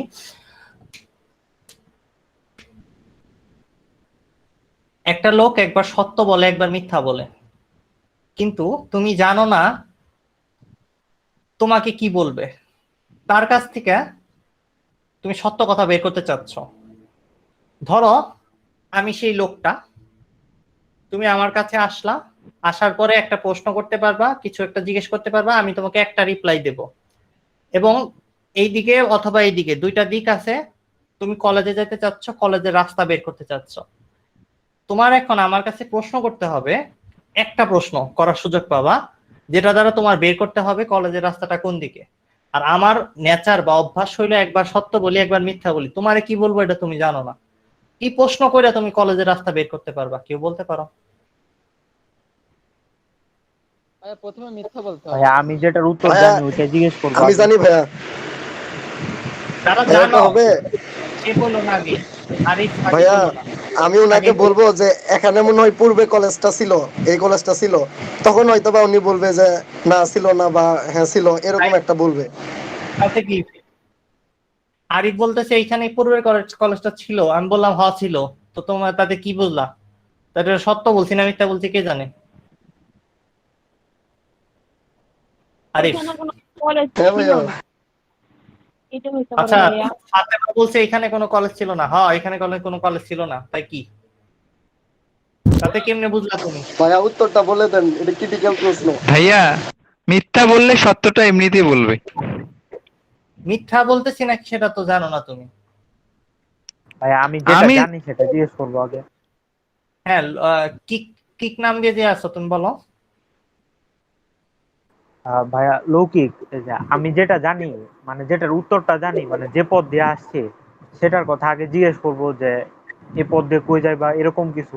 আপনি যদি বলেন একটাই অ্যানসার সঠিক দেবো, কথাটা বলেন। একটাই কিন্তু অ্যানসার দেবো, তোমার আমি বলে দিব হ তুমি ওই পদ দিয়ে আসছো, তারপর তার কথাই বলবো না। ভাইয়া এটা আরো 2 বছর আগে কই জানি সলভ করছিলাম, ভুলে গেছি এক্স্যাক্টলি কি বলবো। ভাইয়া আপনি ওই কলেজে পড়েন? না পড়ি না। হয়তো আমি মিথ্যা বলতেছি এখন, তাতে কি? তোমার এমন ভাবে গাণিতিক ভাবে প্রশ্নটা ডিজাইন করতে হবে যেন আমার কাছ থেকে তুমি সঠিক অ্যান্সারটা জেনে ফেলতে পারো কোনোভাবে। তোমার প্রশ্নের মধ্যে এমন তেলিস্মাতি থাকতে হবে এবং প্রশ্ন হবে একটা, অ্যান্সারও দেবো একটা, এরপর আর কোনো কথা নাই। ভাইয়া পারি না, বলে দেন। ভাই আরেকবার শুরু থেকে বলবেন, মানে প্রশ্ন। হ্যাঁ, ধাঁধাটা আবার বলতেছি, আজকে বলে দেবো না, নেক্সট ক্লাসে সমাধান দেবো এটার। একটা লোক একবার সত্য বলে একবার মিথ্যা বলে। তুমি তার কাছ থেকে তোমার কলেজের রাস্তা জানতে চাচ্ছ। রাস্তা আছে মাত্র দুইটা, ডানে বামে, কোন দিকে আসলে তোমার বের করতে হবে রাস্তাটা। কিন্তু ওই লোকের অভ্যাস হইলো সে একবার সত্য বলে একবার মিথ্যা বলে, একবার সত্য বলে একবার মিথ্যা বলে। তোমারে কি বলবো সেটা গড নোস, কেউ জানে না। তোমার এমন একটা প্রশ্ন করতে হবে তাকে যেটা দ্বারা তুমি তোমার কলেজের আসল রাস্তাটা জানা ফেলতে পারো। তো বাসায় চেষ্টা করো, আর বাকিটা সবাই কালকে ক্লাসে দেখা ভাইয়া, হবে। ভালো থেকো। আমার আশেপাশে কি কেউ আছে আরো? মাইনুল, তুমি অনেকটা কাছাকাছি গেছো, চেষ্টা করো। তোমার আশেপাশে কেউ নাই, ওই লোকটাই আছে। আমার ফ্রেন্ডও নাই কোনো? না, নাই।